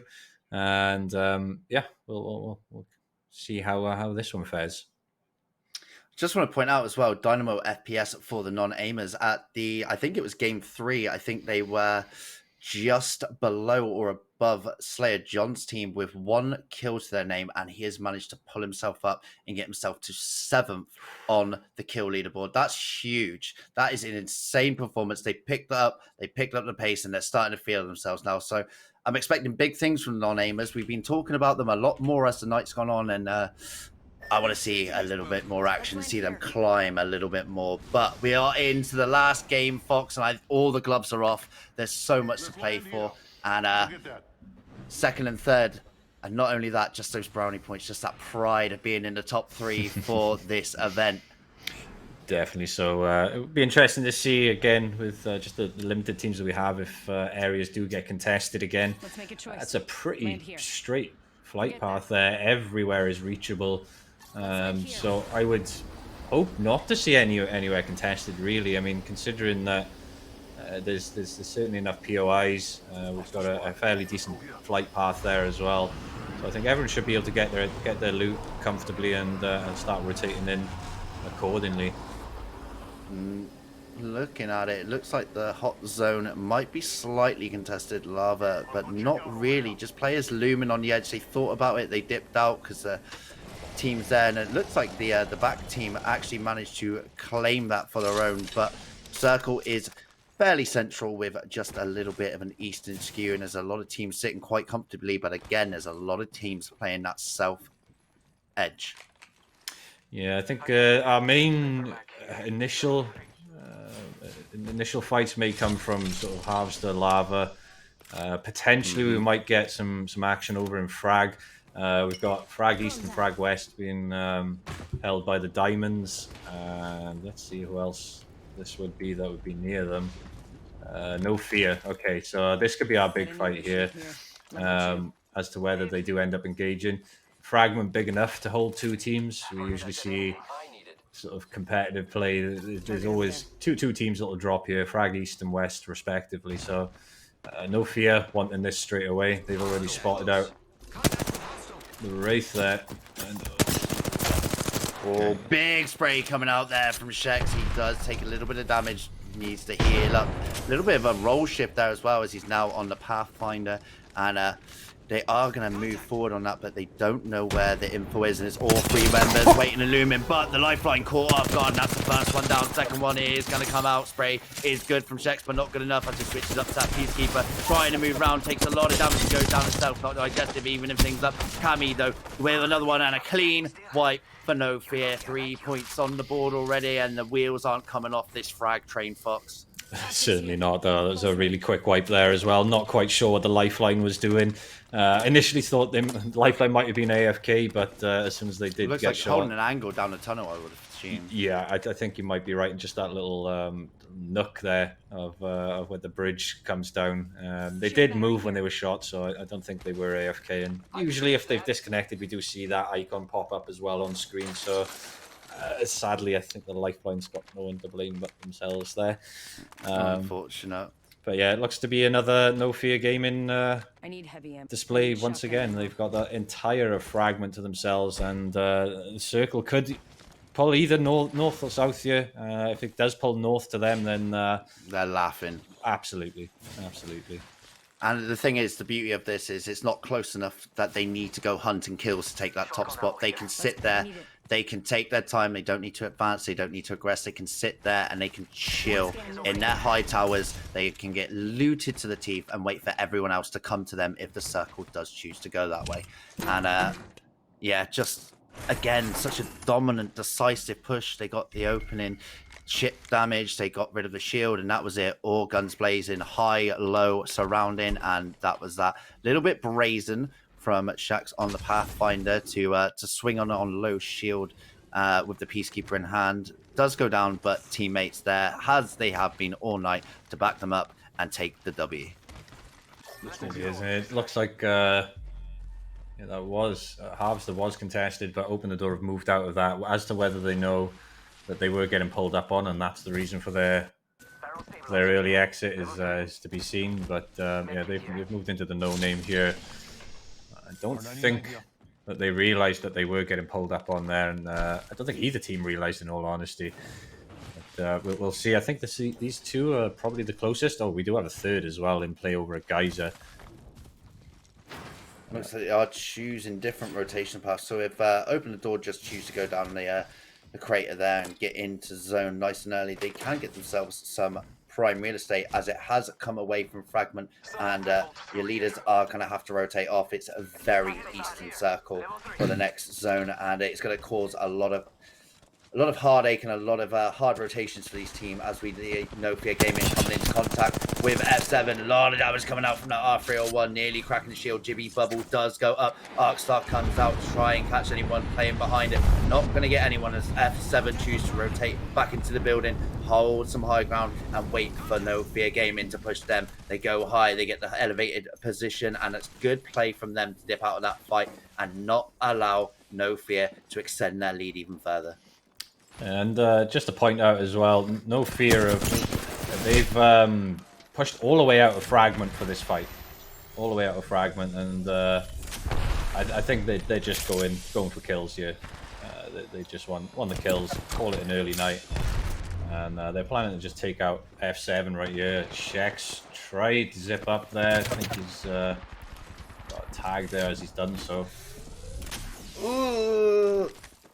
Shex being very brazen, but does come up now behind. He's going to find one, but does level up his shield. He's going to find a second one. Does he win this fight? He does win that. Shex on minuscule HP. Not quite using the zipline as he was once, but he's going to take some more damage. Teammates there. Kami is to back him up. Not going to let the Jibby get the free knock there as now the Eva right in the face. Is it going to be enough? Not quite enough, but teammates are there backing him up. Shemi is going to take a lot of damage onto the Jibby, but does get that, and it is now 2v1, the last one, and it's a second wipe for Nofia Gaming, and Jesus, someone needs to stop these boys. Shex is down, he will get picked up, and 3-man, and they're able just to move on and continue on the stomp.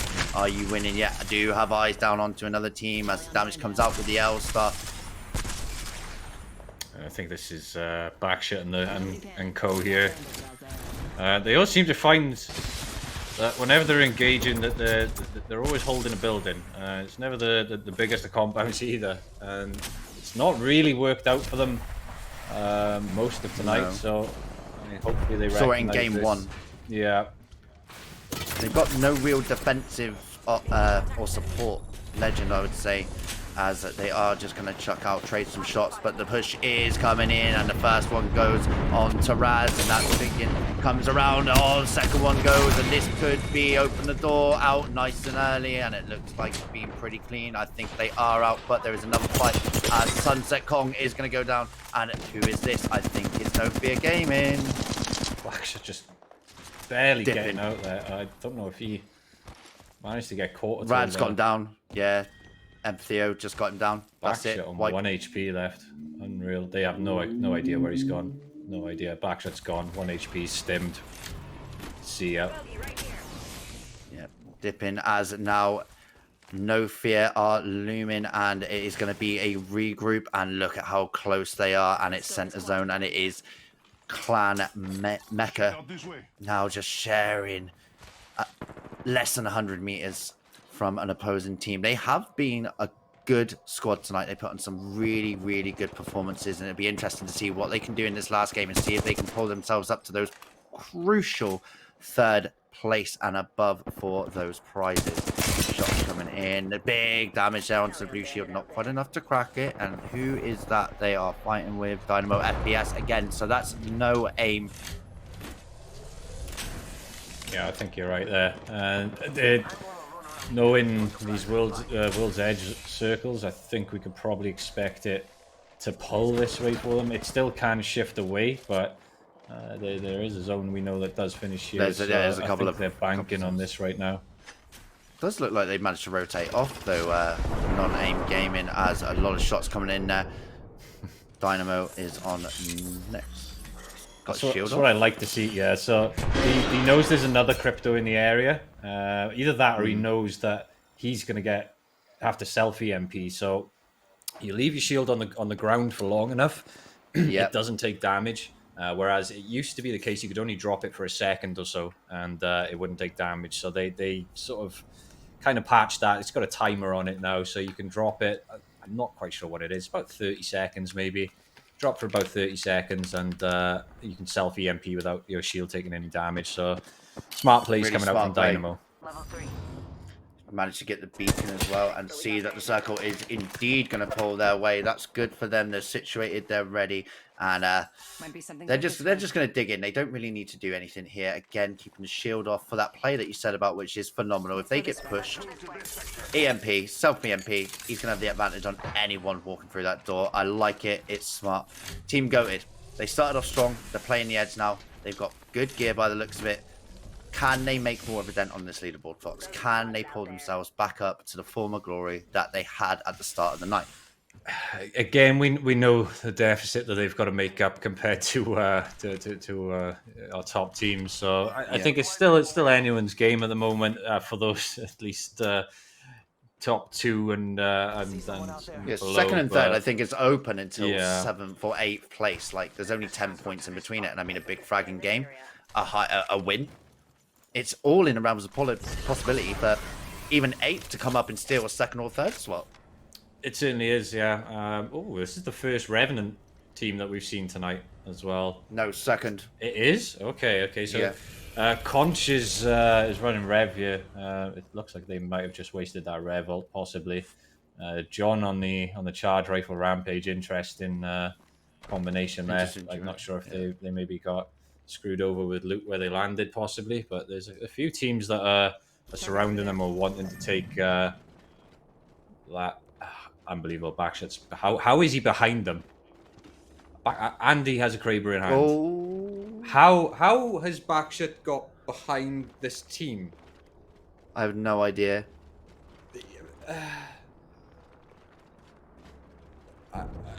I've got no words. Is that a bloodhound in front of him as well? If he turns around and uses his ability, They that's have a GG. bloodhound. Oh my god, Dinky. Slayer John. They have no idea he's there. And Backshot again doing Backshot things. We saw him do it last game. He was down to just him. He stayed and he got a second place for himself and just caused chaos in the final circle. He's the sneakiest man I've ever seen. How do they not know? They're not checking behind them. They've got their backs against it. As far as they're concerned, why would you check it?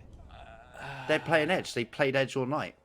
And they're just quite content to sit there and let the rest of the lobby come into conflict and rotate in late. It's Fives the on first the time we've bow? seen the bow tech. My man, I want to see some sweet bow tech action here. Oh! 87 damage coming out from 5s there. That's insane. Elstar is there in hand to back that up. And now it looks like they're going to be swarmed by all sides. What a shot again. He hits another banger, but is going to take a lot of damage and have to rotate off. He is going to choose to go back to his bubble, but it is they're just looming above him. He's not going to be able to do much. The Wraith Portal coming in, absolute clutch there. Fight coming out. The Elstar doing some work. Only...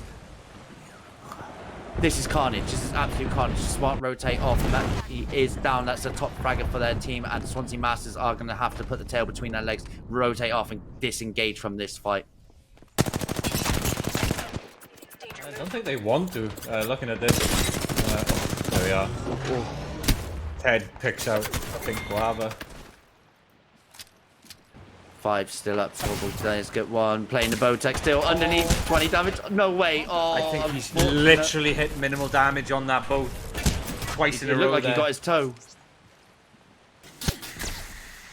Comms coming through just to Arcstar my body. You'll get at least 1, but the Jibby Bubble is going to prevent that. It looks like another team is actually coming up from behind, but the utility dump is coming up. Yes, Slayer John's Rev ult coming in, or Rev's coming in. Torborg is going to have to dip out, use his ability, This way. and it's not looking good. Empathio, are you winning, son?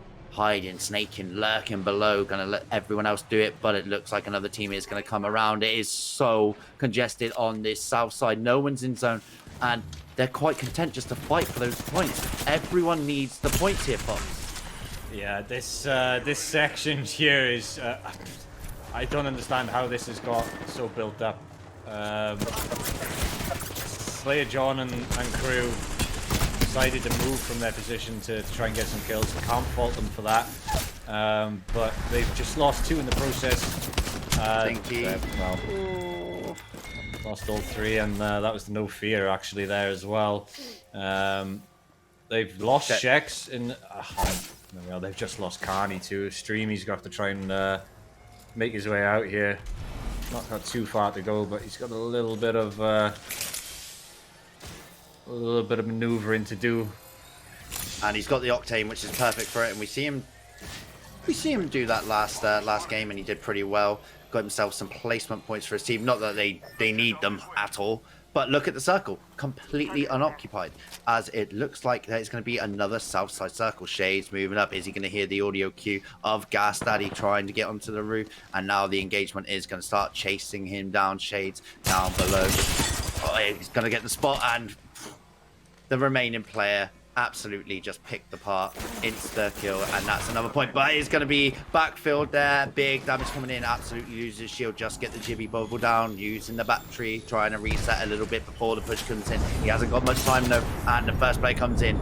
Not enough damage laid on there, but the tide of the fight could be turning. Solo player is not alone anymore as they hold off the door. He gets one down. Is he going to get another massive in hand? And it's not good enough. His teammates there ready and waiting. Shannon is going to come around the back. He has got the flat line, but he's got 2 players to confront, one with gold shield, and that looks like he's down. Oh, he just a little bit late to this party, and now it's a solo. Does manage to put down his ult, trying to get out of dodge, but needs to dodge that pillar. Yeah, it's absolute chaos right now. Team Goated coming out on top of that engagement. And they might get more if they're lucky. Oh. Right here, taking the shot. Good tracking, unfortunately, not enough to confirm that and get themselves another placement point. Only 3 teams remaining. No Fear Gaming down to Steamy on very low HP. They did manage to get checks up, but they managed to lose Kami in the process, and it's just your leaders fighting it out, and it is a 2v3, I think, now, and wouldn't this just be the cherry on the cake if No Fear Gaming can clutch this out and win at map number 6? The round is... No one's in zone, though. Oh, Streamy. Going to take huge damage, but manages to get away using the mechanics to his advantage. Is going to manage to get the heal off, but all 3 members chasing him down, and they want this. They don't want him to get another freebie. Good tracking there, but he hasn't spotted the remaining members of the team. He is going to take heavy damage. Manages to get in to cover, dip, dodge, and dive away. Actually using it. I love that dodgeball reference. As Shex now backs him up, purple shield in hand, is going to sell in this fight. Doesn't look like he's going the way he wanted to. Shax is now being heavy pushed and not allowed to get... Well, he is allowed to get away with it, but Dreamy is going to have to cover him here. He's not going to get the mat off, but Bolt in hand trying to put up some resistance. He gets knocked, but Mastiff, the master, the kill leader, comes around the corner. Is he going to clutch it? No, he doesn't. And Team Goat is the champion, just picking No Fear Gaming at the post for that one. And oh my God, Fox, what a show from them. But Team Goated, we talked about it at the start of this game. They wanted that former glory. They did well at the start, and they end it on a bang. Streamy was so unlucky there. So unlucky. Shex managing to get that bat off. And I think no, he didn't. That's why he died. No, I think he got it. I'm pretty sure he got it off. I might be wrong. I'd have to watch back, but I'm pretty sure he got it off, and he managed to get a knock in the process as well. And Streamy almost wiping up. I think that was just unbelievable. I think we know we can say who our winning team is, obviously, but what a display! I don't know what happened towards Geyser, why they had so much of a build up of teams over there. That got a little bit heated.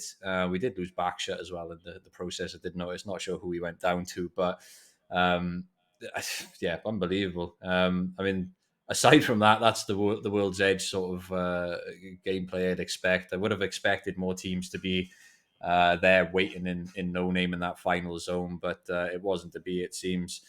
But yeah, phenomenal, absolutely phenomenal.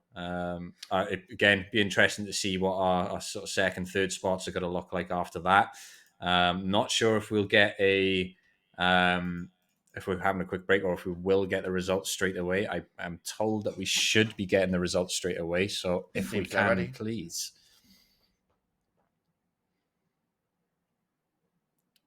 So unbelievable. As we expected, No Fear Gaming, 107 points. They've gone into triple digits. 66 kills, by the way. 66 kills. That's monsters. Incredible. Swansea Masters clutching up second spot. Only just, can I say, I mean, like 59 points. They did have 10 kills over Team Goat did. A Team Goat coming in third, then 57, narrowly missing out on second place.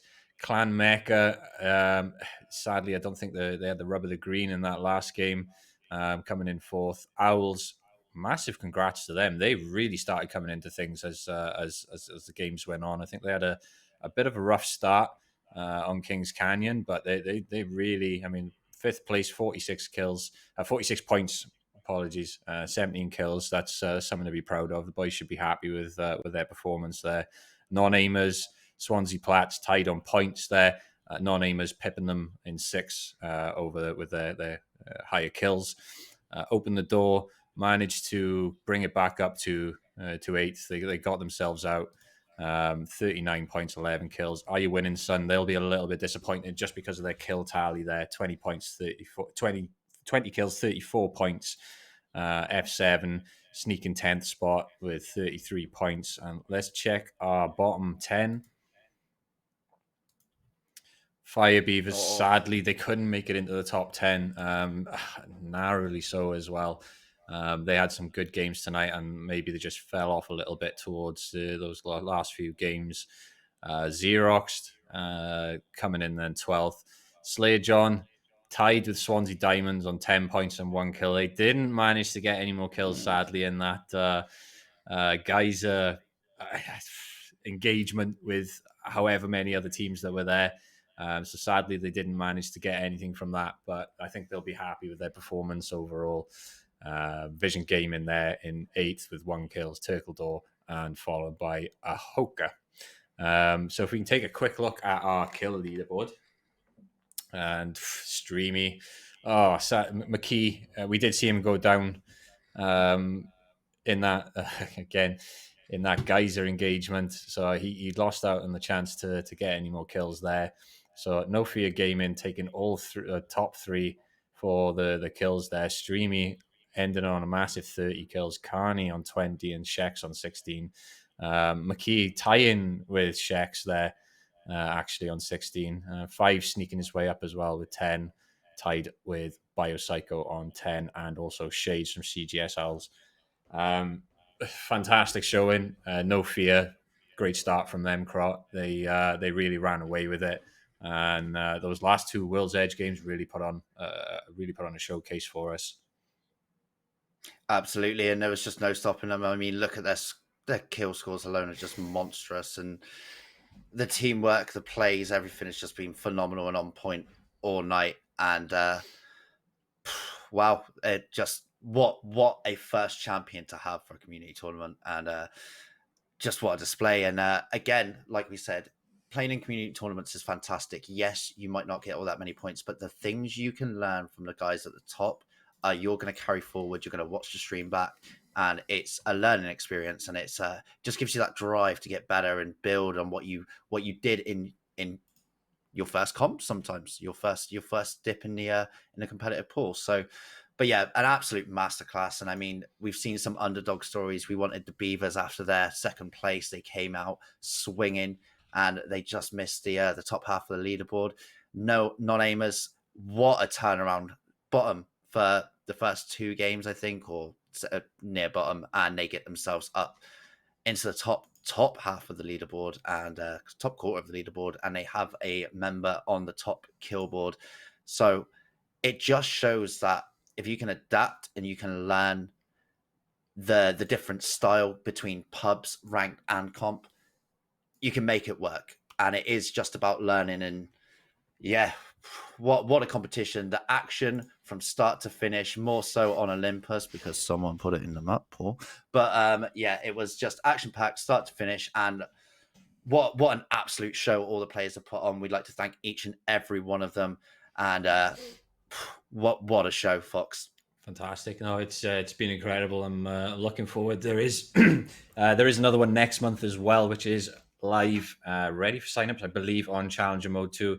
If you're not already getting involved with it, then head over to Challenger Mode and get yourself signed up. Also, be sure to join the EsportsWales Discord. Fantastic place to be. Links are down below in the panels. Massive shout out to John for getting everything sorted for tonight as well. He was also playing, and No Fear Gaming. Grats on the win there, guys. Be interesting to see if we see some returning teams next month and some new ones again. And yeah, hopefully we'll see a bit more Welsh talent involved as well. We had quite a few teams involved tonight, and look forward to seeing more and more getting involved next month. Absolutely. But that is going to wrap things up. From me, from Fox, from Delves, our producer behind the scenes, and from the Esports Wales crew, thank you so much all for being here, and we will see you next time.